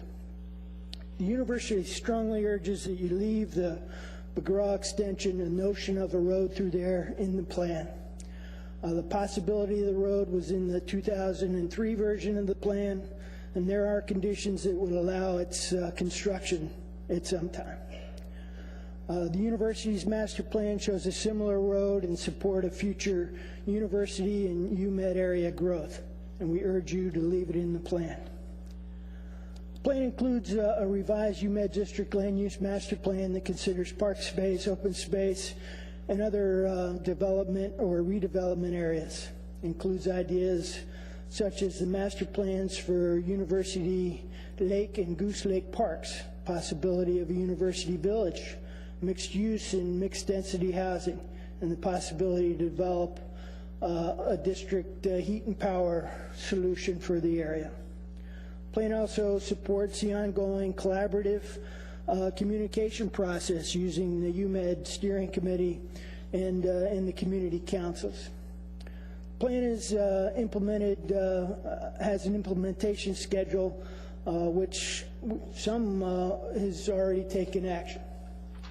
The plan visions the UMed district as a more accessible, safer, balanced environment that will better serve the people of Anchorage.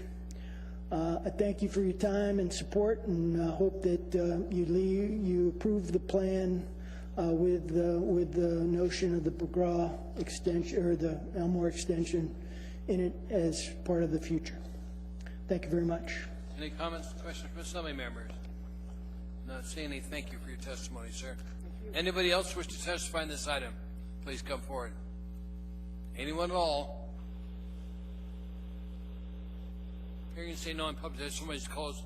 We're now going to take our dinner break. When we come back, we've got a few amendments to deal with this. We should be back in about 20 some odd minutes.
what I do know is that you've got 3, maybe 4 corridor entries that can be called gateway.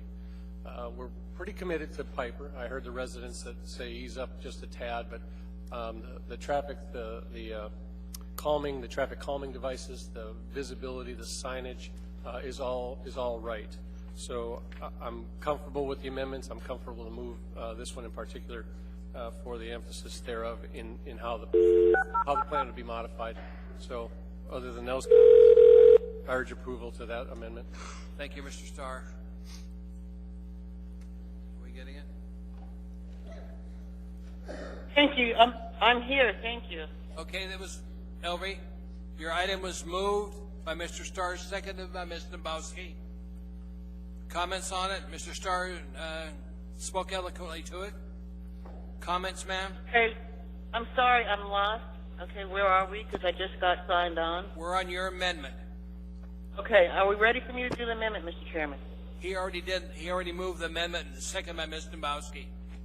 Oh, okay. So if you'd like to give some rationale for the amendment, you're more than welcome to. I have some talking points if you'd like me to. Go ahead, ma'am. Okay. All right. Thank you, Mr. Chairman. Okay. The name of the public hearing draft dated October 2015 is corrected by adding the word update as shown on the face of the public hearing draft. Section 1 of AO 2015-140 is amended to incorporate Exhibit H, including Attachment A and Attachment B by reference, following the same structure used to incorporate the P&Z amendments in Exhibit B. The final approved UMET district plan is referenced as the 2016 UMET district plan. The former plan carries the date of 2003, and it's helpful to include the year of plan approval in the reference title of the plan. Exhibit H, Attachment A and Attachment B set out the details of the additional clarifications to be adopted for incorporation in the UMET district plan, and I think that's all I need to say, Mr. Chairman. Thank you. Thank you, ma'am. You're welcome. Other comments from Assembly members? Let's vote on the document in front of this amendment. Ms. Gray Jackson, you're first. Yes. Please vote.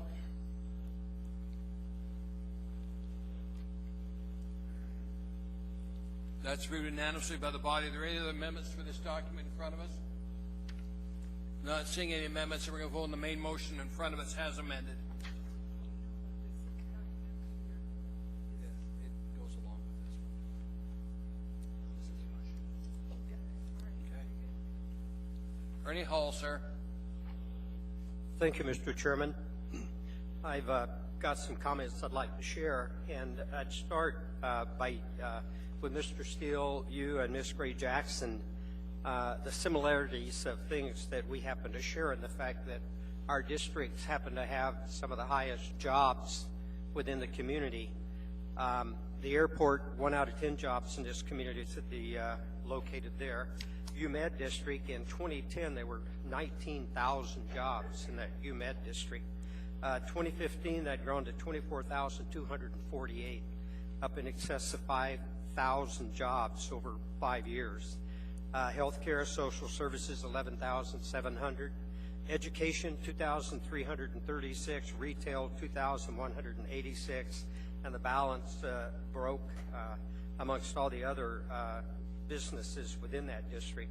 Expecting a growth rate there of another 2,000 jobs over the next 10 years. So with the four of us, you know, it comes to we have to ask ourselves what comes first, jobs or community? And I think the reality is that without jobs, there would be no community. So that would be my number one point. Number two is need for infrastructure that we have in both of our districts. People throughout our community use the services provided by the airport and the UMED districts. And the people who provide those services live throughout our entire community. It is imperative that we provide the infrastructure to provide easy and safe access to both of these districts in order to ensure the support and growth and development of both of these vital districts to our community. Point three, funding. We as taxpayers need to be prepared to pay for the needed infrastructure through bonding to ensure the continued growth and community prosperity that we all benefit from.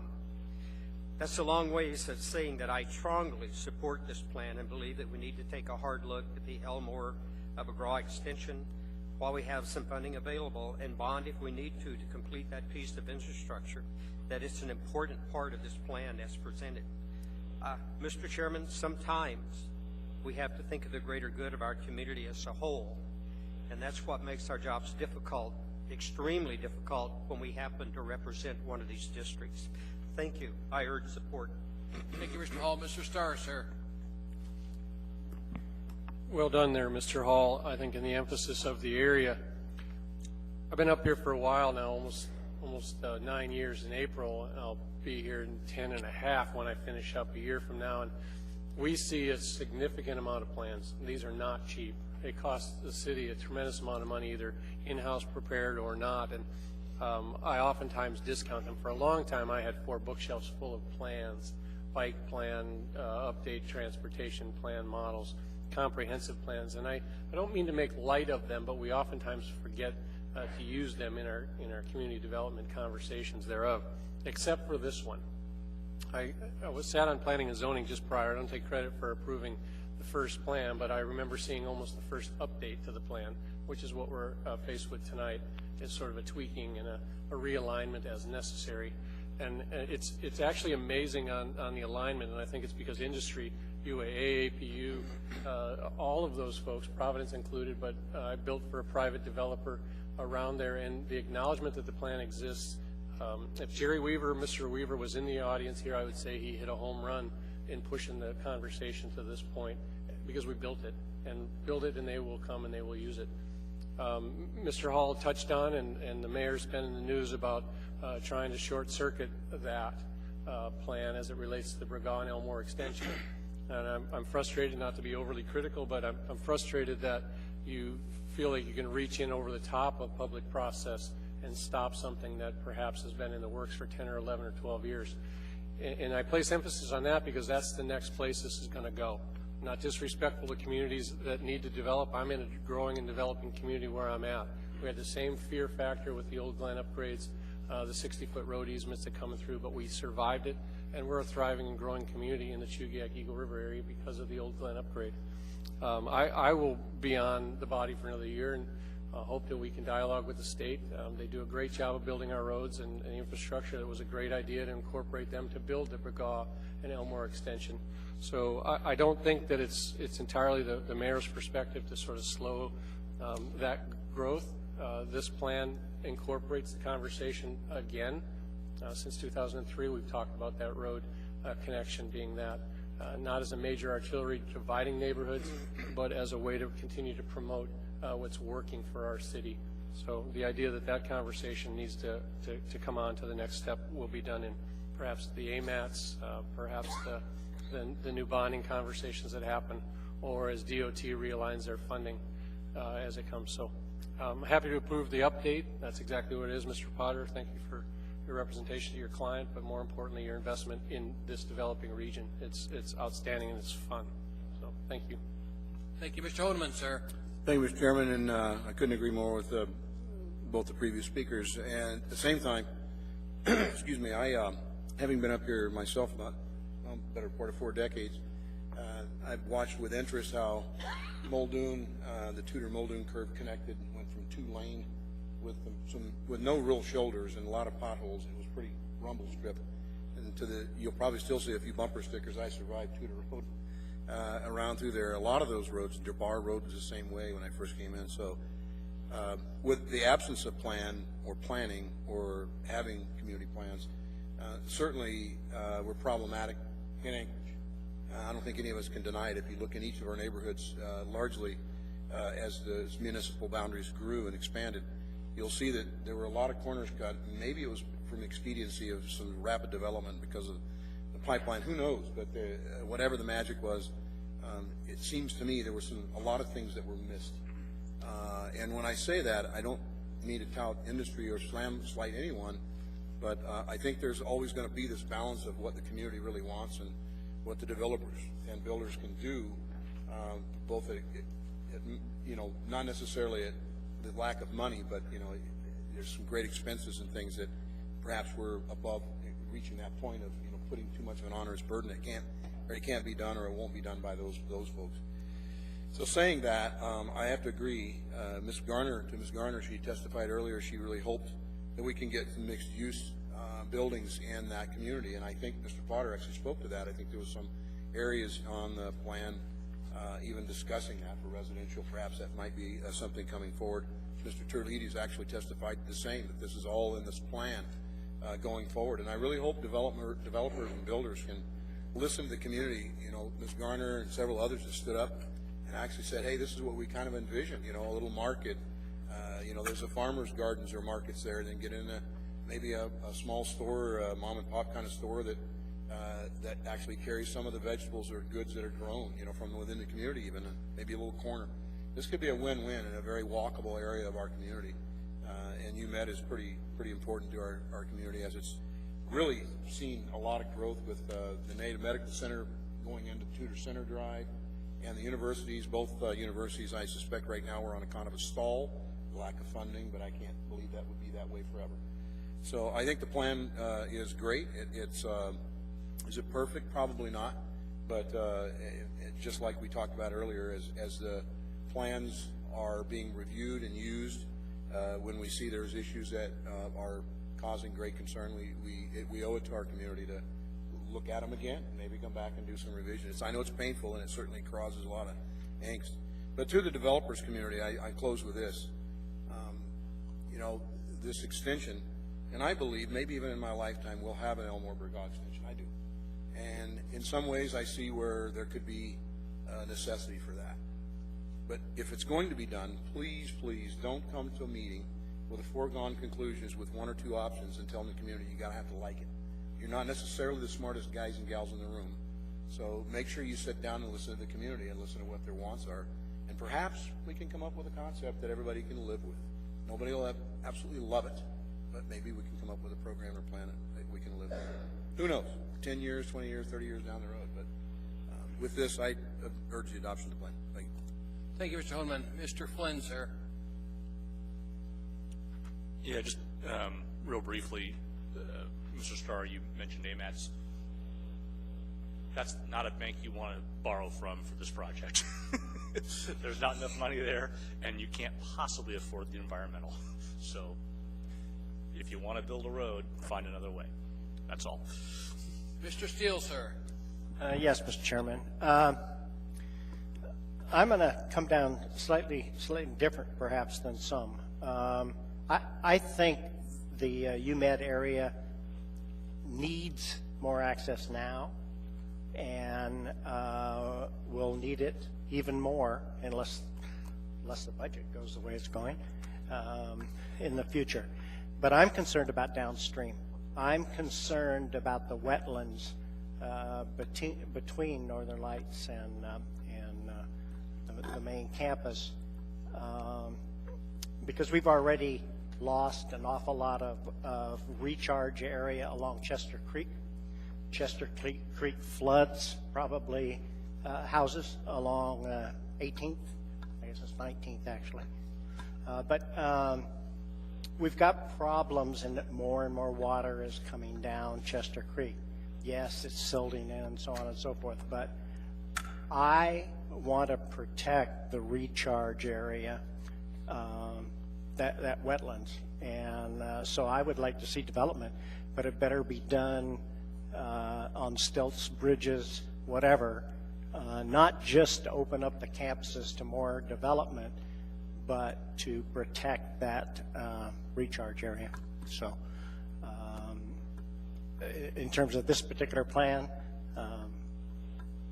we'll see how I vote on it. Thank you. Thank you, Mr. Steele. Ms. Gray Jackson on the plan.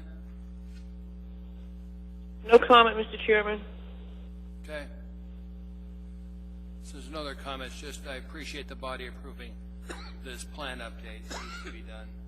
And thanks very much for the amendment that was approved to allow them to put the office building on that complex, because the UMed district is growing. And Mr. Hall's right. The airport and the UMed district are key employment parts of this town. We've got to do everything we can to do to encourage that development. So thanks very much. We'll vote on this. Ms. Gray Jackson, you're first as amended, ma'am. Yes. Please vote.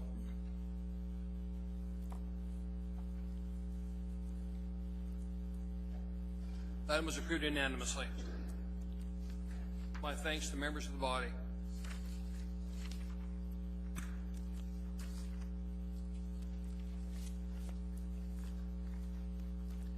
We're now going on to item 14A. Item 14A is ordinance AO 2016-26, an ordinance authorizing and providing for the issuance of not to exceed $110 million in aggregate principal amount of tax anticipation notes, fixing certain details of said notes, providing for the form Waive and reading. manner. Thank you. Public hearing on this item is now open. Anybody wishing to testify on this item, please come forward. State your name clearly for the record and spell your last name if you would. Anyone at all? Hearing and seeing no one, public testimony is closed. What's the wish of the body? Move to approve. Second. Mr. Starr, sir. Well, I know Ms. Gray Jackson would be a clarifying voice here as well. This isn't to mean that we're going $110 million in debt at the city level. This allows us to bridge our expenses without having to wipe out our cash balances until the taxes are paid twice a year in June and August. So in years past, the financial group that handles this transaction for the city was in the audience as well. They've done a good job. In times we've often made money on the spread. We've sort of hedged the bets between that. So whether we'll do that again this year or not, but the idea is to borrow it short term, keep our cash balances whole where they're making money, and not deplete them, and then this gets paid back pretty fast. So that's why that's happening. It's not $110 million that we're going in debt.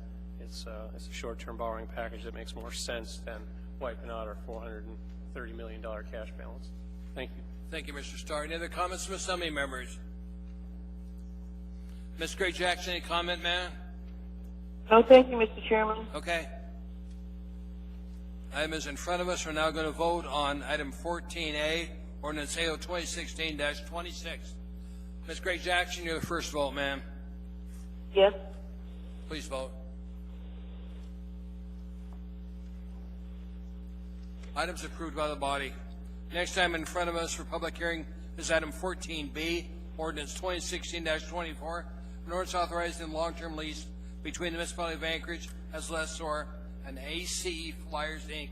as leasee of Lot 1D, Block 5, Merrill Field, replat edition number 5, located in the south side of Merrill Field Drive. Public hearing on this item is now open. Anybody wishing to testify, please come forward. Identify yourself for the record and spell your last name.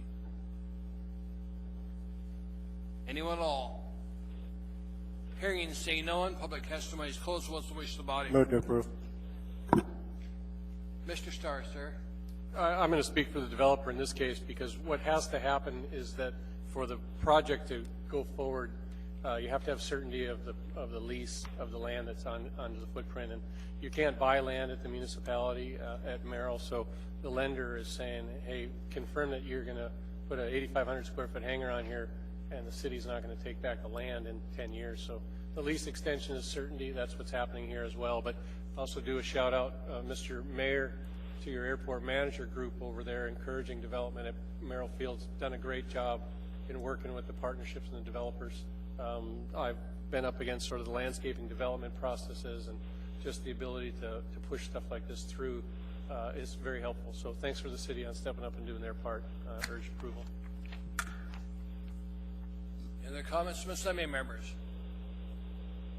If not, we're going to vote. Ms. Gray Jackson, you're first. Yes. Please vote.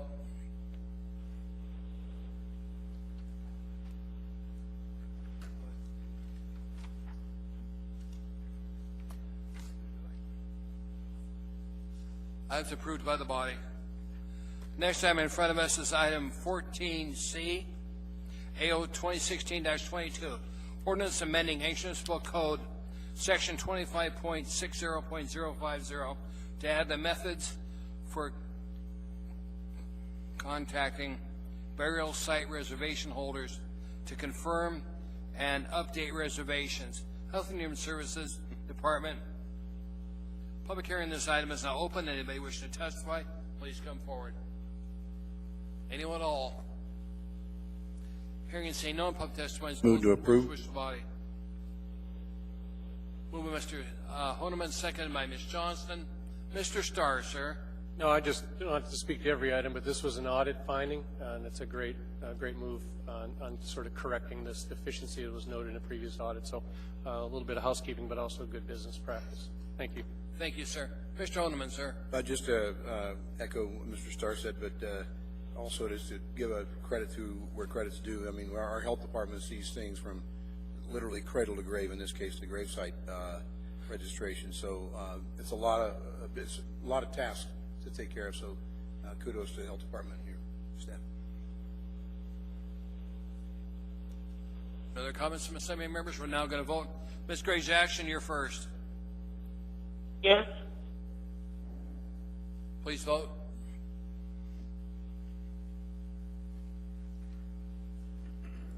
That item was approved by the body.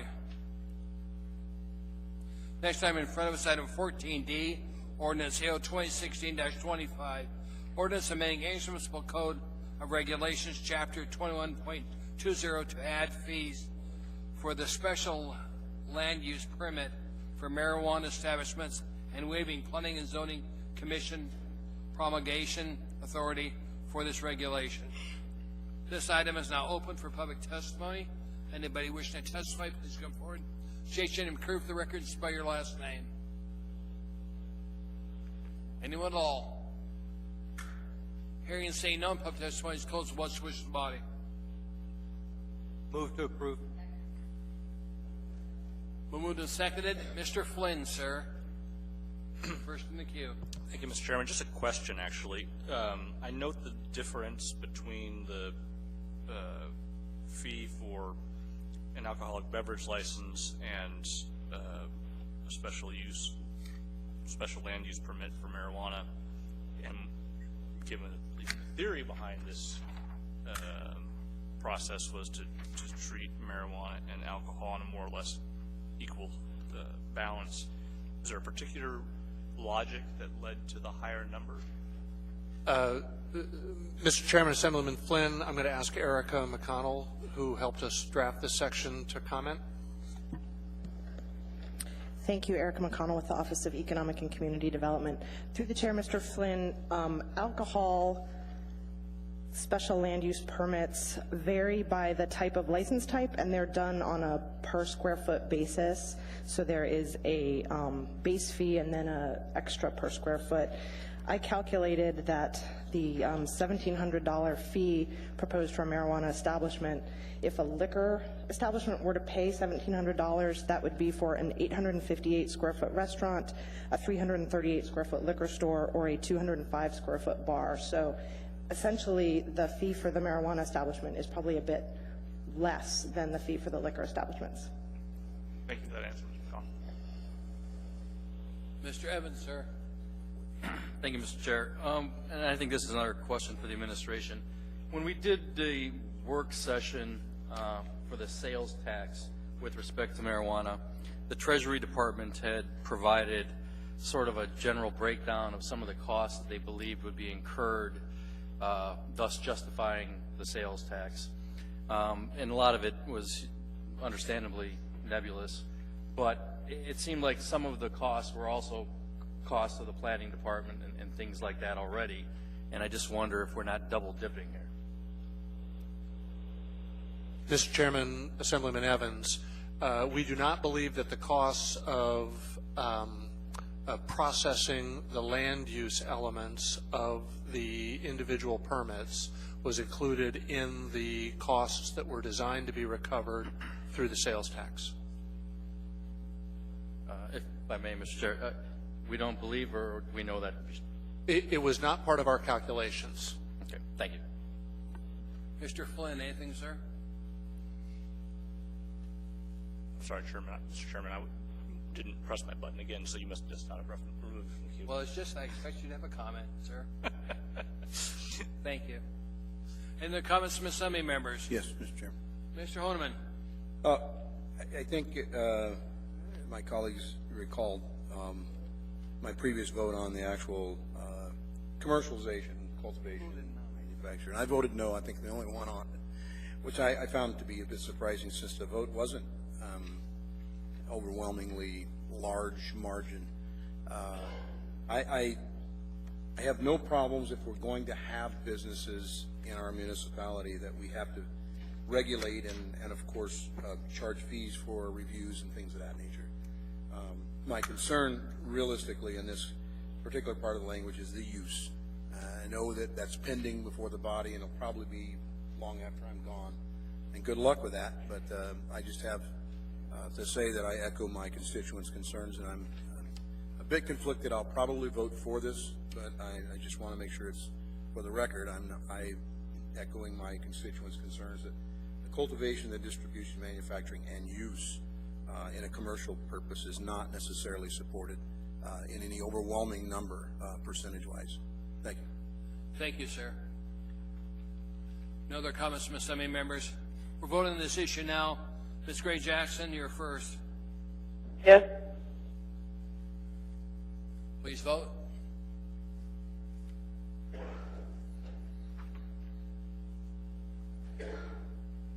Item was approved by the body.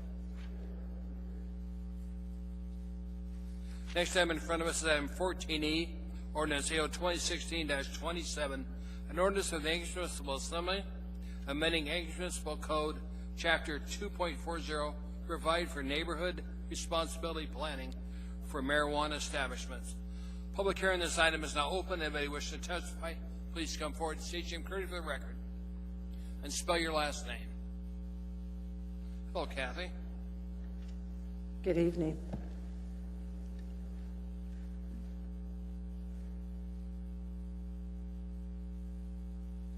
Thank you, ma'am.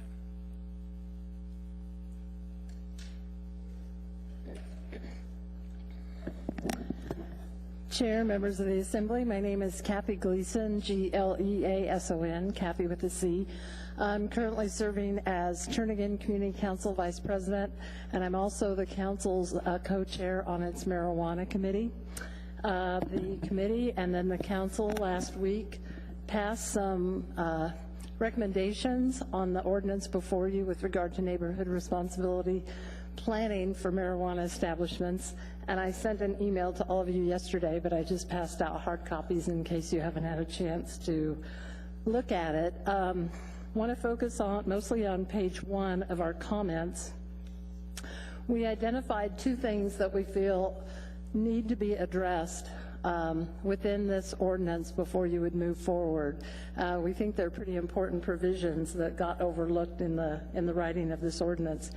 And that's if the community council and the marijuana establishment, through all of this coordinating and collaboration, can't come to any kind of resolution with regard to any given problem or issue that may come up, what's a recourse that's then in place? And we think that that's kind of a key thing that's missing. The other item that we feel like needs to be incorporated into this document is a provision identifying the party responsible for enforcement of any community council and marijuana establishment agreements, like something in an MOU or some other kind of agreement that they put together and agree on. I know community councils, we're all volunteer, we're not experts in all of this, and again, if we agree to something, but for some reason the marijuana establishment is not implementing what we agreed upon, what party would be in place to actually enforce that? And so we can do a lot with this ordinance as far as getting the 2 parties together and collaborate, but in the event there's problems, then what recourse do community councils have, or the marijuana establishments for that matter? So we'd like to see those 2 items addressed before this gets approved. Then a third item that we actually identified as we started reviewing this is the wording within the ordinance is a little bit unclear as to when this collaboration is supposed to be put in place. Just because the wording of the ordinance on lines 16 and 17 on page 2 of the ordinance says, as soon as practicable, applicants intending to locate a state of Alaska licensed marijuana establishment, ... But then the items within the ordinance itself refers to things that we should be putting in place really after a license is approved and after this body would approve a conditional, a special use permit. So we just would like some clarification within the ordinance as to when you envision the marijuana establishment and the community council to get together and start collaborating with regard to working together within in a given neighborhood. On pages 2 and 3 of our recommendations, they're specific to the plan itself as far as wording. We're recommending some amended wording for section B, 1C, excuse me, B1C, there's a typo, but getting into the meat of it, it's B1C and B1D, B1E. We're recommending some amended language so that it would actually negate the need for a B1F, B1G, and B1H. So it would just be a better way to consolidate language within the ordinance, and we thought those last 3 were not really necessary if you incorporated the amendments that were recommended as far as using our language. So that's all I have, and I'd be happy to answer any questions. Thank you. Questions from Assembly Member Kathy? Mr. Honeman? Yes, Kathy. I want to make sure that I guess this is clear to everyone. I'm fully supportive of the neighborhood investment and involvement responsibility planning. I fully invested in it. I think that if we're to, since it's upon us, and I think if we're going to have establishments in our communities, the neighborhood community council or neighborhood planning should be done in advance as much as possible. What I don't feel would be fair, not unlike alcohol, which of course I have one particular community council that would, if it were left to them, at least some people in that community council would be voting no on every new license or renewal, which seems pretty broad, arbitrary, capricious, and not really standing on any merit other than just their belief, fundamentally or philosophically. So I'm real concerned about going too deep into the issue of who gets to enforce it. What if in this neighborhood responsibility planning, we have 2 representatives from the community council and maybe 2 representatives from the business. Just because there's 2 and 2, there may only be 3 principals in the business, and 1/3 of them didn't show up. But there may be only 2 people from the community, and that there's generally 50,000 or so within an assembly district, and maybe far less than that from each community council. But where I'm going with this is, 2 people basically saying, hey, we object, and because we object, who's going to stand? Who's right? Who gets the referee and say? So I think there's a little concern, from me anyway, on who gets to referee, I guess you could say, any disputes. I'm not sure it could go that far, but I like the way you're thinking, that there's nothing there that says who gets to enforce, and I think that's both intriguing and at the same time a little concerning, because I'm not real sure where we would fall in as a body on that. I don't know. Well, and then as a community council member and likely on the standing committee that we're about ready to create to reviewing the applications that Turnagain may get, I'm with you. Where do we go from here? We can't enforce something. We're just an all-volunteer group that's supposed to, 1, review the applications, provide our recommendation. We have no standing to say, oppose this or support this. We'll just give you our recommendation. But if your body approves the application and the establishment is put in place and running operation, and there may be some issues or problems that neighbors have, council members have, and they bring it to our attention, we'll sit down and we'll try to resolve it, which is the point of this ordinance. But if for some reason we just can't get things resolved, where do we turn? What do we do? And that's putting us in kind of an awkward and strange predicament that we're going to go so far as to review applications. You want to hear from us. You're making the applicant jump through that hoop by passage of this ordinance. You're saying now community councils will work together with those establishments, come up with a good working relationship. But then if by chance we get to some kind of situation where we can't resolve an issue, then what do we do? And then you just leave us hanging if you don't try to provide some kind of passageway for us to move forward. Or people to ask you questions, Kathy. Okay. Mr. Steele, sir. Yeah, Kathy. My vision of this plan is a little less detailed than yours. What we had in mind, I believe, was that we didn't want a marijuana business to come into the area and surprise the community council. We wanted folks that were interested in doing that to make the contact early so that there were names on the council and you knew the owners of the establishment, and to talk about things. I don't see the need for a grandiose plan, and certainly we're not going to give the community councils enforcement matters. But we don't want the community councils and the neighborhood to be surprised by something that's coming down the pike. And so we want those folks interested to go out and meet the folks in the community council, talk to them, tell them what they're proposing, and it's basically a provide information.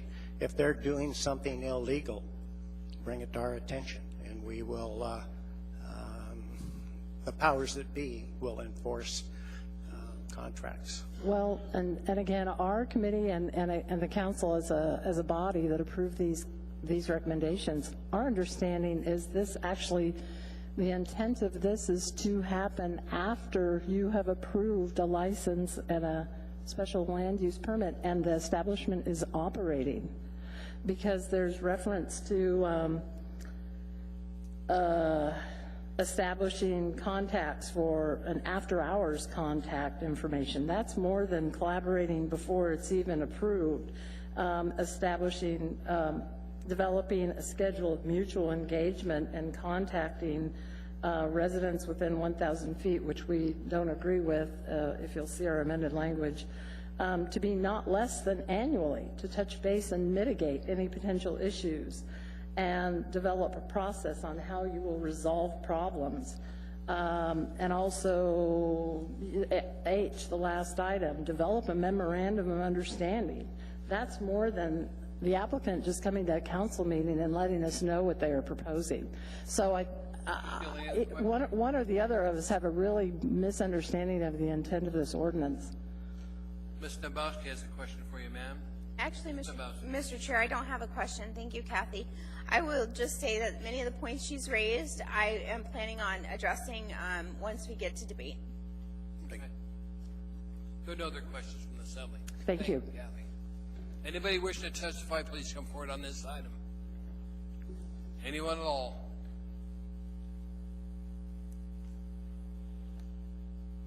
Gloria Manni, M-A-N-N-I, West Side resident. I'm part of the Turnagain Community Council, and I also work on the marijuana committee, and I can assure you that, but I'm here as a private individual. I can assure you that in the committee is a very neutral group. There is no special dislike. We recognize that we have a new law that needs to be applied, and we want to occur fairly in our neighborhood. That's all it amounts to. And because of that, and because these premises, and we are grateful that the community council have been involved, because prior notice is important to have, this issue will not treat it any different than when we had, for example, a parking problem with the wild goat. You can remember very well that, the city was very accommodating and so on.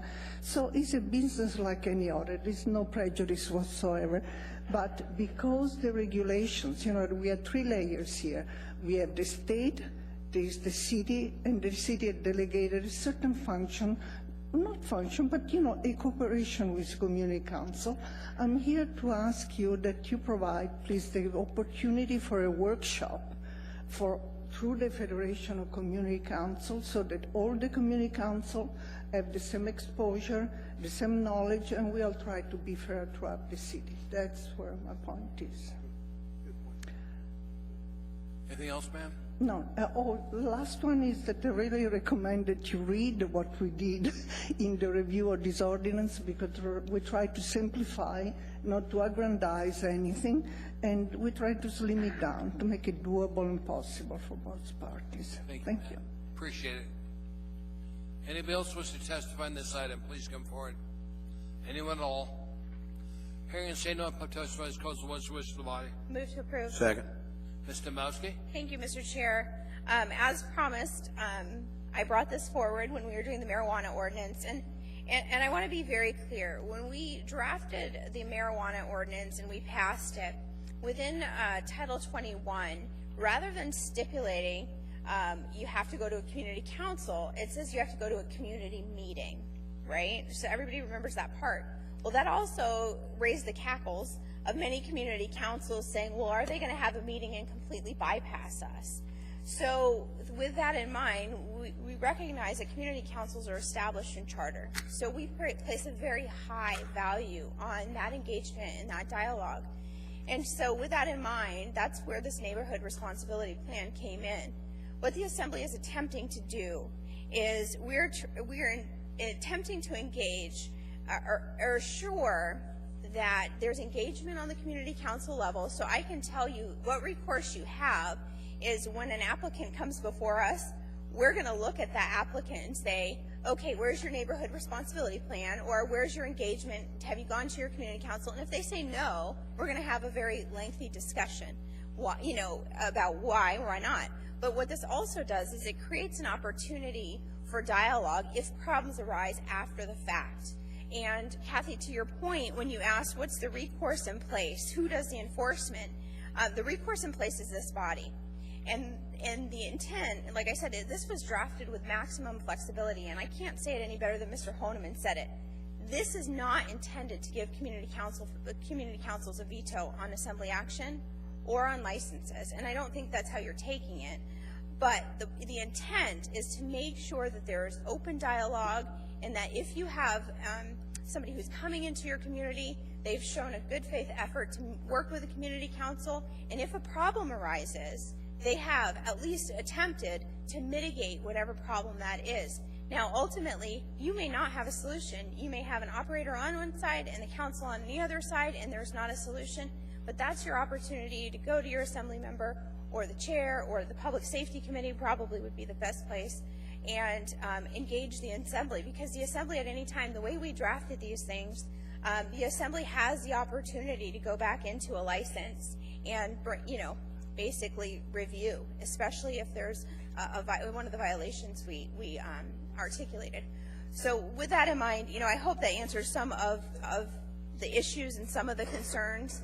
There's not an enforcement arm necessarily, but the enforcement arm is the Anchorage Assembly. And the enforcement arm is, if you have a bad operator and they're refusing to engage with your community council, we want to know, because this is putting them on notice that we're taking this very, very seriously, and they should be coming forward and talking. But we did intentionally draft it with flexibility, because as Mr. Honeman said, we're not intending for this to be, we're not going to have a community council police out there saying, where's your responsibility plan? So we're not going to do that. But I hope that answers some of the questions. And I will field any questions or comments from other members. Thank you. Mr. Evans, Mr. Flynn, Mr. Honeman.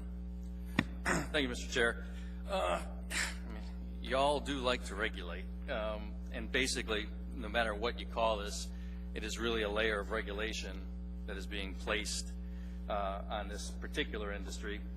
I think as this is written, everybody has different, apparently, interpretations of what it's supposed to mean, from merely a notification plan to sort of a flexible work-together plan. But as it's written, I think it's got really some tremendously important flaws in it that should preclude us from passing this, at least as it's currently stated. First of all, one thing we have to understand is that all the community councils aren't alike. We have, just in my district, there's around 10 active community councils. All of them are very different. Some are very active, some are very proactive. Some will be all on top of this. Some hardly ever meet. Some have 4 people. Some have 30 people at every meeting. So to the extent we do anything that requires all community councils to act in a certain way, I think it's going to be a little bit problematic. One of the big problems with this is it does mandate, even though it's meant to be flexible, it does mandate certain things, that they have to develop a memorandum of understanding. Well, if the community council, there are some community councils that are very anti-marijuana, some that are, okay with it. If you have a very anti-marijuana community council, it's going to be very difficult for an establishment to develop that understanding with the community council. So I guess then it comes to us as the arbitrator, and I don't know what we're supposed to do with that, develop the rules between that community council and that particular business. Also, a dispute resolution process, I think that is problematic too, because if there are decisions that have to have ultimate ramifications, whether the business can do or not do something if there's a dispute with the business, even if that community council just has a voice in the process, if they say for some reason, okay, you can't have parking here, you can't be open so many hours, and that gets enforced, I mean, there is a possibility of liability going to that community council, even though we may have the ultimate authority on that.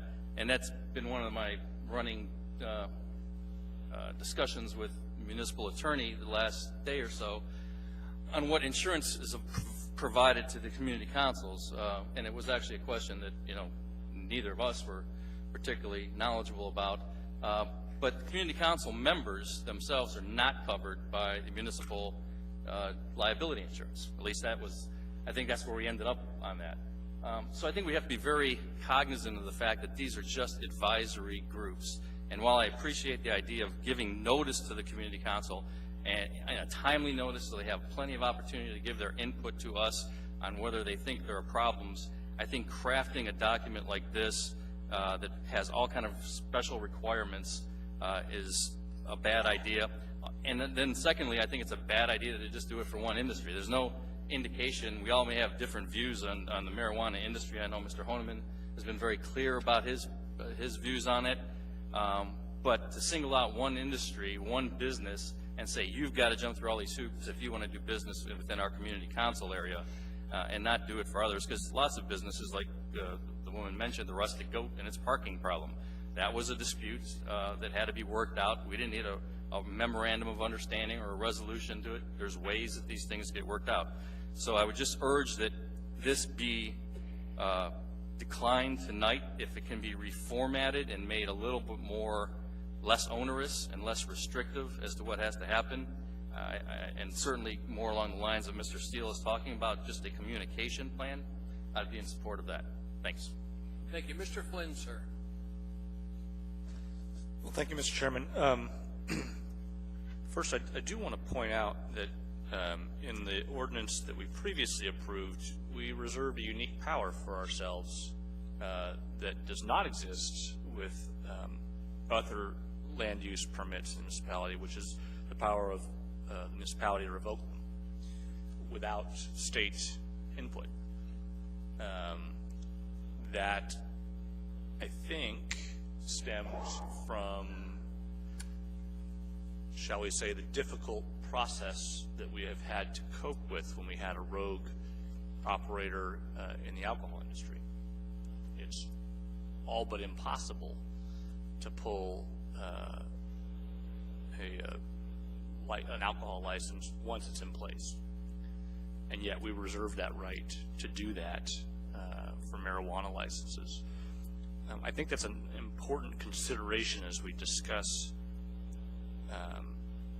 whether or not or how to implement this policy, in that it is much easier under the current municipal code for a neighborhood group, whether it's a community council or homeowners association or people who are on, down the street, to petition the assembly and say, we want this license pulled, this land use permit pulled, because we don't like the way they operate, and here's our documentation showing why. A smart operator, a good operator, will be doing the sorts of things that are in this ordinance as proposed. If they don't, then when and if those disputes arise, they don't have that channel of communication already in place. I don't necessarily think this is a good idea or a bad idea. I know that a couple of the community councils I represent are enthusiastic about it. All of my community councils are very active, so I don't have the difficulties that some of the rest of you do, or 3 people show up and talk amongst themselves for half an hour and go home. But I do think when you are viewing this, you need to think through the prism of what we have already put in place, so that you are being considerate of how the enforcement authority will work under the current code as opposed to the prospective one. Thank you. Thank you. Mr. Honeman. Yes, and I appreciate the comments from both my colleagues. First of all, I want to make sure it's on the record that it's not Paul Honeman's personal view that I represent, but I feel like I'm representing the numerous contacts and calls that I've received, both within my own district and in several of my colleagues. But to be fair, I'm trying my best to do my part of representation from the members in my own community. And so, to Mr. Flynn's point, I really wish we did have something more like this, not just for alcohol and marijuana, but perhaps other business as well. Not for the regulation side Mr. Evans has spoken to, but so that we could make clear and put on record objections or challenges or concerns from within a community. Because as was described previously, Ms. Nabosky aptly stated that it is a charter-approved, grassroots organization that we all have to acknowledge and yield to, that the community councils are our first line of what our communities really want and how they're shaped. And Mr. Evans is right, they're all different. But where we're all similar is that, perhaps the only thing missing from a document like this is some sort of a form document that kind of gives instructions. And I think one of the Turnagain council members spoke to is, can we get training on this type of plan to the Federation so that they can then relay it back to each of their community councils to say, hey, this is what it is and this is what it's not. And I think that should be forthcoming if this is adopted and approved. And I do believe it should be. So I don't have concerns as much. I do have an amendment to make when we get to that point. If it's timely, I can do that if I'm the last person, or is there someone else? There's someone else. Okay, I'll come back on an amendment. Thank you, Mr. Holman. Mr. Starr, sir? Well, back in the day when I had more hair, I was actually a community council president. For a while, actually, they kept signing me up to do it again, and I was it. And it was a pretty active council, and it was interesting times because it was crowded. People came to it. We did a lot of information exchange. That was probably the core value system that we all had. And I didn't start it, but I adopted some of the changes throughout. But Anna Fairclough back in the day, John Steiner, Crystal Kennedy, those are the folks that sort of set the tone of what our community council was. And they were meetings that were fun to go to because you learned a lot and you exchanged. We didn't debate until we had Walmart come into play, and I sat on that as president for that council. And we realized quickly that we were needing to understand what was going to happen, and then I didn't take credit for it, but I was a facilitator of it, where we actually were able to sit down, and what this document says was ultimately how we ended up doing it. There was a clearinghouse of information, but the impasse items were just that. They were left to, we can't decide this, but we had a developer that brought a professional to the table and worked it through us. So in that case, they yielded lower streetlights and did some good things. But I got news. I don't think our community council in the district that I represent now would approve somebody that came with a cannabis logo as their primary, meaning the marijuana leaf that's going to be in neon on the storefront. I don't know that would be an avenue that we would be really able to judge. So I'm not necessarily certain I can support this in the way it's written.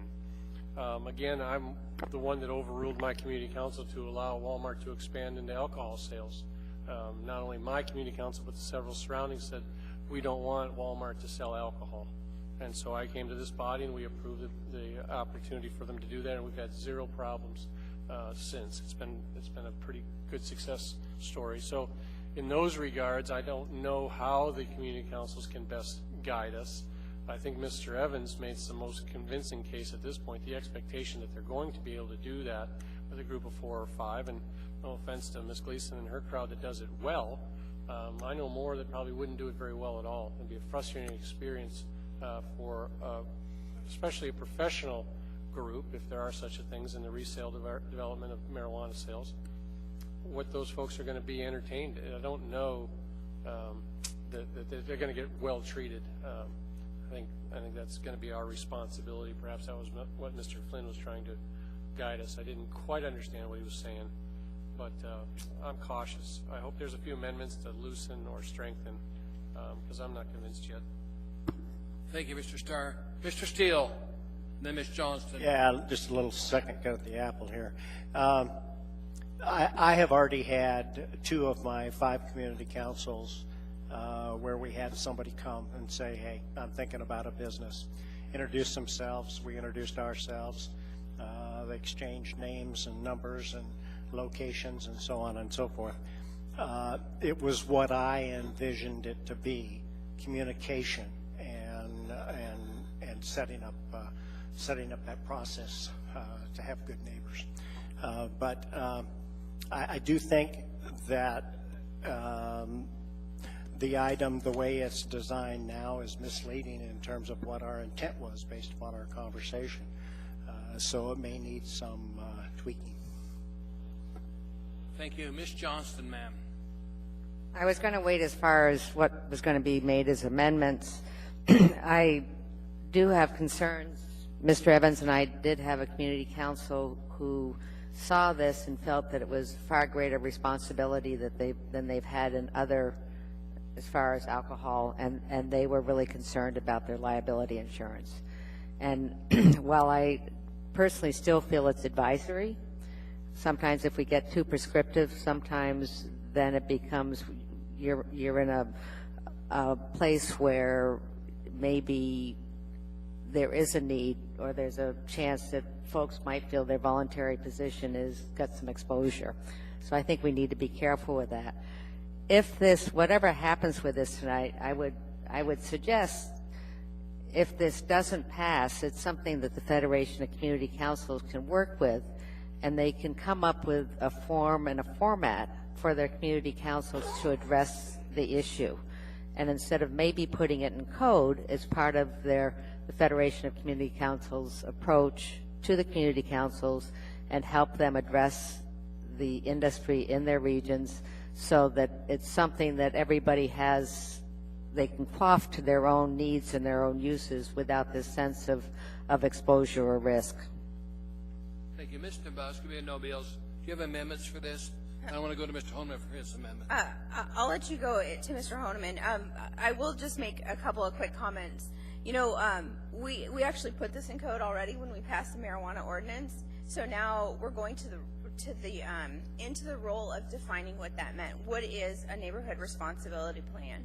And this is the first meaningful dialogue the body has made. So with Mr. Honeman's amendment, I'm excited to see what that is. But if there's specific amendments or specific direction, listen, I don't like how it says A, B, or C. I'm not opposed to taking those comments and going back with, Chris Constant and Daryl and Julia and reworking this, maybe through our community council committee. We could do that too. But the point is we've already partially done this in code, and Mr. Flynn hit it out of the park when he said, listen, this is a result, essentially, of what we've dealt with some bad operators in the past in other industries. This is a result.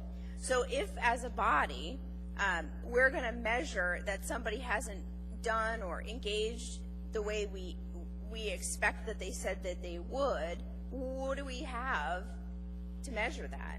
And Ms. Johnson, you're 100% right. It's advisory. This is not a veto authority by any community council. We're just saying, hey, listen, show up, give us a contact, make sure you tell the community council if you have a problem, I will sit down at a table with you and talk about it. And essentially, that was the intent. nobody's going to go around and say you don't have your neighborhood responsibility plan stamped, you know, you're in violation. That's not going to happen. But we have to have a mechanism to ensure, number one, for our communities that there was an attempt, proper dialogue, and that we know how to get a hold of some of these businesses as a community council person. But the other is that the Assembly has some way to look and be fair and say, listen, they went to your community council meeting, yes, okay, maybe the community council and they don't agree on what the signage should be, but that's for our body to decide. So it's an attempt, and it says right in here, to assist with neighborhood engagement. These guidelines provide community councils and marijuana establishments assistance in fostering mutually beneficial relationships in the community. I mean, it's spelled right out there. This is not overly prescriptive. Now, as I look at it, you know, some of these items, whether it's item E, you know, identify 2 people that can speak. I don't mind striking that entire paragraph, frankly. You know, whether it's develop a memorandum of understanding, striking that doesn't bother me either. My whole point when I look at the first ones, it's establish a point of contact, talk to the community councils for how they want to be addressed. You know, if you have an issue, well, I tried to call the community council president. Well, they clearly said here initially, send us an email to our community council email address, something like that. So that's why I said this is something that, you know, I'm not married to most of it. I just want to make sure that when we said specifically in Title 21 it had to be a community meeting, we intentionally did not say community council. And we did that, reassuring community councils that we would go back into the community council or a section of code and say, okay, we're going to make sure you're not bypassed.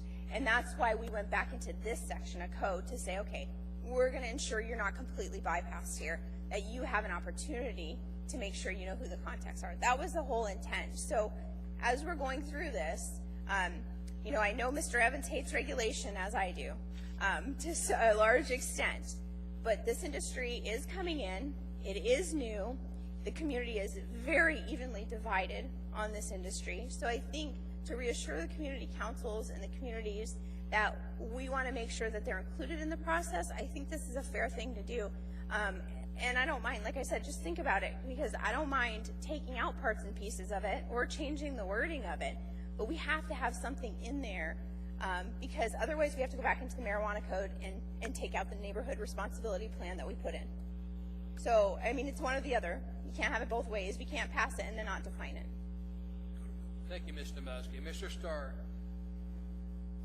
Well, and I like these parts where we debate because I want good laws to result. So the idea in being critical is sometimes a problem that I have because I'm too blunt, but I don't remember saying that I made the promises to the community councils, because I think the emphasis on the community meeting and the ability to have a neighborhood response plan at the time that I discussed it in my, maybe to myself even, was that it was going to be perhaps a broader reach mechanism than the specificity of each department. And what I look at is a mass retailer that potentially will come to our town and have 6 locations of retail vending. And I don't want to pick on Brown Jug or anything like that, but they do a nice job of moving around in general, they do a pretty good job of communicating their plan on a larger level, even though it does involve small one-on-one meetings with community councils. It also could be in our area, Ms. Domowski, to say, hey, I just want to meet with the advisory board. There's your obligation to meet, and I think you're going to get a great service product out of a meeting like that. You ran 2 of them here recently. That's very topic, well attended. So I think that what I see now is that the delivery of the promise on the community outreach is now specific to what you're defining as the role of the community council, almost to the point of excluding other mechanisms that potentially, and I know you're saying that's not what I meant, but it seems that we're saying this is the case, and I don't, again, not to be blunt, I don't remember making the promise that we were going to need these folks that are vendoring to actually have to go through as the hoops of every community council that would be there. Plus, and I'll leave it at this, is that it may be wise to go to more than one community council, because the impact, particularly say in downtown Eagle River, we have 4 of them that touch a downtown business zone, or potentially now outside of our zone where they could lie. So I'm okay with the conversation. I don't like to say that we have to do something else because we made this promise in a public meeting. I mean, have a public meeting. This is a public meeting, so it complies, I think, with code. I wouldn't want to be accused of not, but I'm not so certain that the specificity that you have to go to community council and this is how you're going to run it is 100% yet.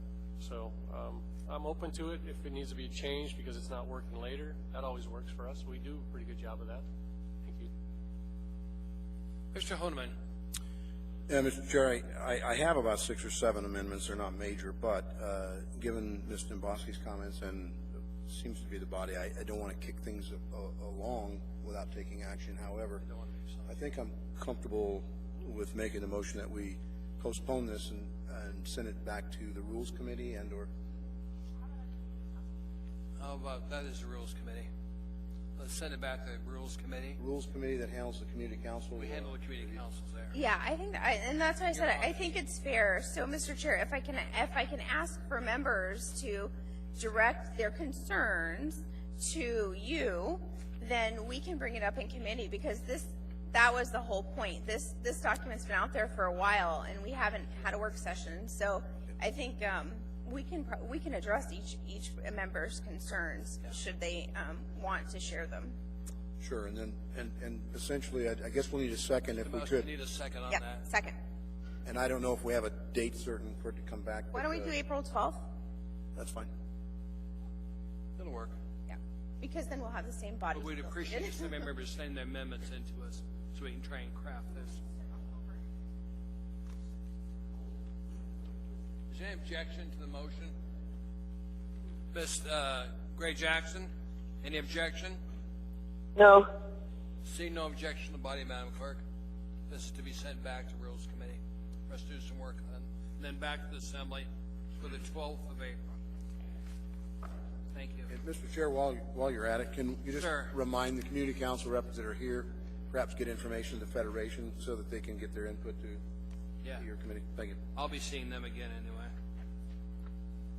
The next item in front is item 14F, Resolution AR 2016-50, a resolution on the municipality of Anchorage, Alaska, appropriating $350,000 of fund balance to the Girdwood Valley Service Area, GVSA, Operating Fund 106, to be used as a contribution and appropriating said contribution to the GVSA Capital Improvement Fund 406, all within the maintenance and operation department of the Girdwood Fire Station 41 renovation project.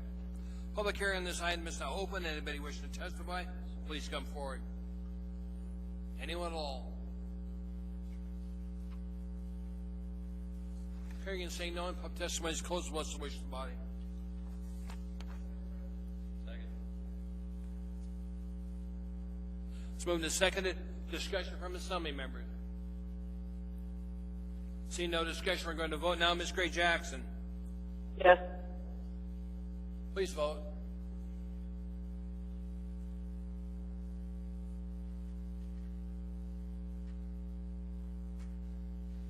That is approved by the body.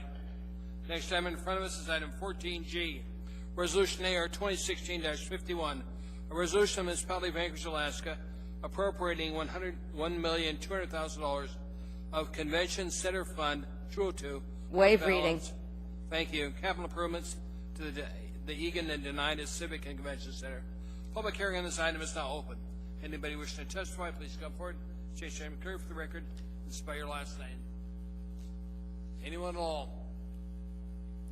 Hearing and saying no, and public testimony is closed. What's the wish of the body? Move to approve. Second. Moved and seconded. Discussion from assembly members. Please vote. Ms. Gray Jackson, you're first. Yes. Please vote.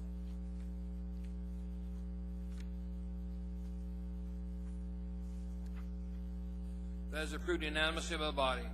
Next item in front of us, item 14H, Resolution AR 2016-52, a resolution appropriating $183,300 as contribution from the Area-Wide General Fund 101 Real Estate Services 2016 operating budget to the Area-Wide Capital Fund 401 Real Estate Department, Real Estate Service Division. Waive reading. Thank you. Public hearing on this item is now open. Anybody wishing to testify, please come forward. State your name clearly for the record and spell your last name. Anyone at all? Hearing and saying no, and public testimony is closed. Move to approve. there a second? Okay.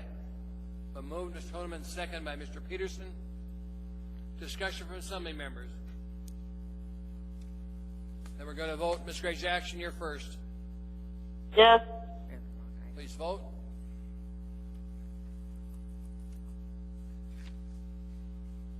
Items approved by the body. And Mr. Chairman, duly noted our board is behind right now, so. I'm sorry, what? Our board is behind. Our vote that we just recorded was for G.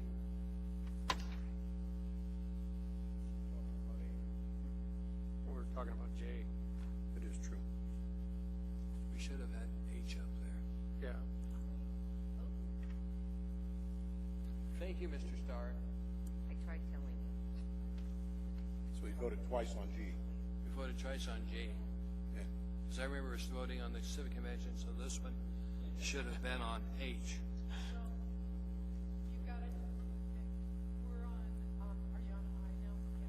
The vote's the same, but Boys, will the vote reflect? the You outcome got is it? the same. Well, I want to push my button on H. Fair enough. Okay.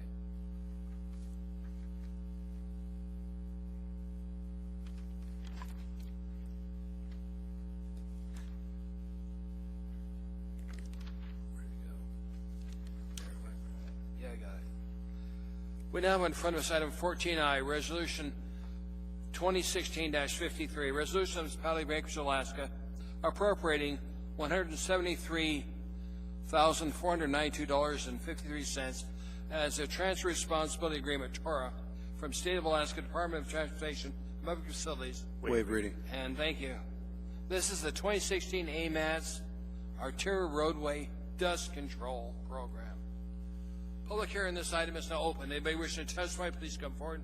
J.J. McCurdy for the record and spell your last name. Hearing and saying no, and public testimony is closed. What's the wish of the body? Move to approve. Moved and seconded. Discussion from assembly members. Mr. Flynn usually asks a specific question on tours. And just to remind Mr. Flynn. I did. I got my answer. It was satisfactory. Thank you. It was, but can they start tomorrow? I mean, the dust mitigation needs to start like tomorrow. Okay, that part's above my pay grade. Well, to that effect, Mr. Abbott, do we have a direct feed to getting that started? sooner We've or later? actually, excuse me, Mr. Chairman, Assemblyman Starr, we've actually already started, might be one of the earliest starts for street sweeping, and we'll begin the dust mitigation as well. So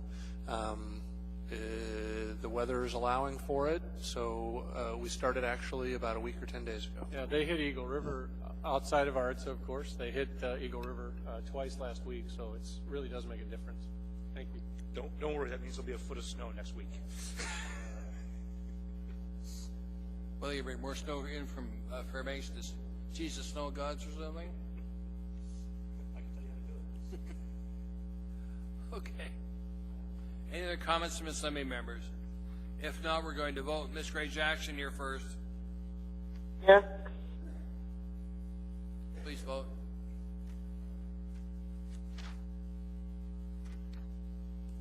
That item is approved by the body.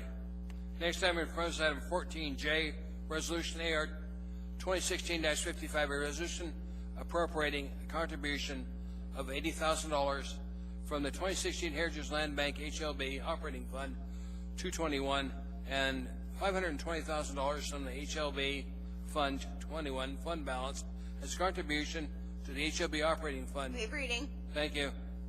Public hearing on this item is now open. Anybody wishing to testify, please come forward. J.J. McCurdy for the record. Seeing and hearing no public testimony is closed. What's the wish of the Move body? to approve. Second. Been moved and seconded. Discussion from assembly members. You're first, Ms. Gray Jackson. Yes. Voting. Okay. Please vote.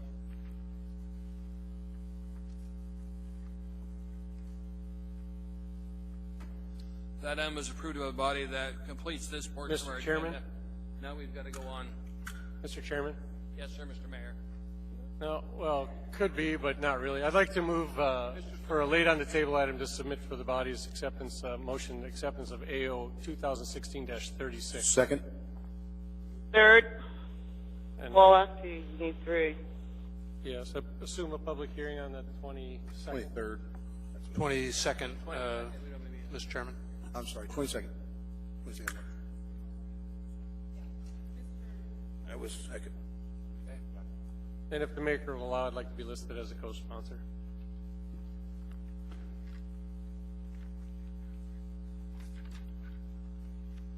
If the maker will allow, put me down as a co-sponsor too. This completes what I was concerned about.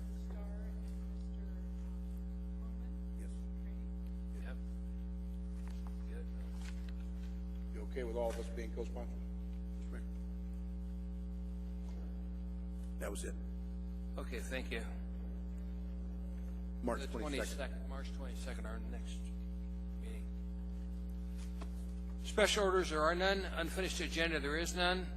Audience participation. Is there anybody here wish to address the assembly on any item not on our schedule? Welcome, sir.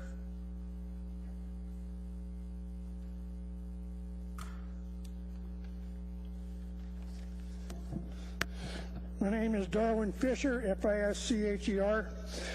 I'm the state director for the Alaska Good Sam chapter. We are part of the National Good Sam organization with over 1.6 million members nationwide and in Canada. I've been besieged with phone calls for the last couple of weeks concerning RV parking in Anchorage. I'm here today to urge you to carefully consider the effects of any ordinances you might pass which would restrict or prohibit RV parking on private lots or in commercial lots in the municipality. Anchorage and the surrounding areas do not have a significant number of parks and or campgrounds which are readily accessible to the major shopping sites. Granted, there's the bus service and taxis, but they are not necessarily convenient. Excuse me. There are 3 main RV parks in Anchorage, and between them they have approximately 350 camping sites. Of that number, there are a lot of permanent residents, meaning they occupy them year-round. One of these parks is near gas stations, fast foods, discounts, and restaurants. Another is on a main thoroughfare, and the third is buried down by the railroad tracks and not convenient to anything. As state director, I get countless requests every year of where to park in Anchorage, and these are the parks that I recommend. However, of the thousands of motorhomes, fifth wheels, and camp trailers in Alaska, there are hundreds of people who use their motorhomes to travel in and out of town, sometimes several hundred miles to shop, visit doctors, and many other purposes, including visiting friends and family who reside in Anchorage. For these folks, parking overnight, or perhaps a couple of days in parking lots close to these centers or doctor's offices, is convenient as well as efficient, and it more often than not results in more spending by the RVer. This might include parking in someone's driveway or in the street in front of their friend's or family's house. Good Sam does not condone leaving a messy campsite behind when departing. The majority of RVers who make use of these parking lots are diligent in maintaining a clean site. Parking in these lots is and should be short-term. Putting up a clothesline or setting up an outdoor grill are not proper in these lots. Limiting the camper's activities to things inside the RV should be short-term. The vast majority of these people who camp in these parking lots generally spend monies in the store they're parking next to. The founder of one of the world's largest big box stores encouraged RVs to do so. He recognized the financial gains. A recent study of the issue of RVs in commercial lots has shown that there are over 1,100 cities in the United States that have been labeled unfriendly to RVers. Surveys have shown that these businesses have lost money from imposing these restrictions on RVs. In the long-term run, the RV parks even showed a decline. Also, these shopping centers are technically private property, and they have their own security patrols. Rather than imposing ordinances, encourage these security patrols to be more diligent in guarding their properties. I realize that a lot of the RVs that are parked along some of the streets here in Anchorage have been parked for some time and are in non-workable order. And listening to Mr. Hall earlier, I used to work for street maintenance, and the cars and vehicles parked on the roads were a hazard, not only for us getting our job done, but also for your emergency vehicles. If I were to suggest anything that would be passed, it would be junk motorhomes that obviously can't be used, or vehicles that are in non-drivable conditions. As far as the RVs coming to town, if Mother Nature doesn't cooperate, you're going to see a whole lot more snowbirds coming to Alaska. Thank you. Thank you, sir. Sir, Mr. Honeman has a comment for you, sir. So I wanted to thank you for your, I believe I got an email from you as well, and I apologize I haven't responded back. I was trying to confirm from, this issue was first brought before the Public Safety Committee meeting a month ago. It was never introduced to them. And it was never introduced. It's not even put in draft form. It was, well, I should say it was presented as a potential to be introduced as in draft, but it never really went anywhere.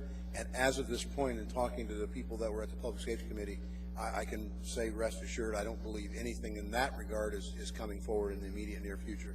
That said, I do know that there were manufactured or store representatives from Walmart and Cabela's, both who stated that they try to take proactive measures of their own to try to prevent long-term parking in their lots, and have been meeting some challenges, including some safety concerns of their own. So I don't think you're going to have any problems seeing anything in the near coming future about preventing RVs overnight parking in any merchant lots, commercial lots.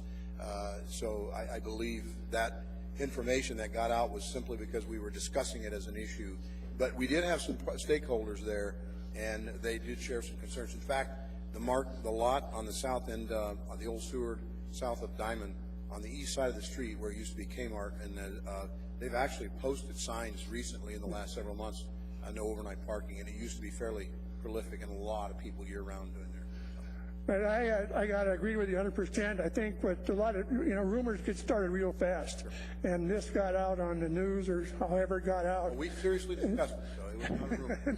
People heard that and panicked. And I live out of Big Lake, and they asked me to drive in and speak to you folks about this. And I'm quite certain that the proper procedures will be followed, because if I'm not mistaken, this came up several years ago, too. It did. And it was addressed in quite diligently, and I think it'll happen again that way. Once again, thank you very much. Thanks for coming to town. Anybody else wish to address the assembly on any item? Welcome, sir. Hi, my name's Ed Larrivee, Larrivee. I want to address the assembly to the lack of enforcement on handicap parking spaces. I mean, I'm seeing it constantly, all over town, all the time. As a matter of fact, we blocked the handicaps from coming in on the side of this building. If you notice, there's cones there. Now, I know there's federal regulations. How did the Luzak Library get around these regulations to leave those cones there where the handicapped people need to park? It's not an inconvenience, it's a necessity, and the cops just aren't enforcing it. I've seen cops go by with people, no handicap license plate, no handicap sticker on their window. I see them go by, and they just look, and there's no enforcement. Is there any way you guys can crack down maybe on the Anchorage police, because they need to do their job, because this is important to people that are handicapped? And it's really a shame. And they vote, too, by the way. And this is really a shame that this happens in this town. One thing I saw, last Sunday, this Mercedes-Benz all-wheel drive car with these people in it, they had no handicap parking space. It was in a Walmart, Midtown. And, they were just parked there and turned off their car, and somebody ran into the Walmart. And then they, about half an hour later, they run back out, and there's no enforcement. And so I think this is really, maybe that's why there's not so many handicap here tonight, because they can't do it. They can't walk, or they've had an operation like myself. They can't do it. And there's no enforcement. Nobody cares. Nobody cares. Well, wait till we vote. Then maybe somebody will care. Any questions? Mr. Honeman has a question. Not a question, sir. I'm more for a comment, only because I did it in a past life. They do have a fewer number of community service officers at Anchorage Police Department. They're working day shift primarily, and quite frankly, most of the calls like handicap and fire lane zone violations are call driven. So if you see a violation, call it in. But fair warning, by the time the officers in a priority in order stack get there, they're probably gone. So the answer, if you will be as the municipality is recruiting more, and if they have more officers more proactively doing things, then you'll probably start seeing more enforcement in that regard. But it's not that they're not doing anything, but it is generally call driven. So if you see the violation, call it in, and I'd encourage you to continue doing that. Yeah. You might have an officer right around the corner when the call comes in and can get them before they go. You won't catch them. As a matter of fact, there's cones right out there right now that I don't know who put them out there, but that's not right, and I don't think it's legal according to federal standards. And you can see them right now, right out there where the steps used to be. Well, anyway. Thanks for being here. Oh, thank you all. Have a great night. I hope everybody votes. Anybody else wish to address the assembly on any item? Anyone at all? Hearing say no one. Next motion would be a motion to adjourn. Motion to adjourn. Is there a second? Good night, everybody. We're adjourned.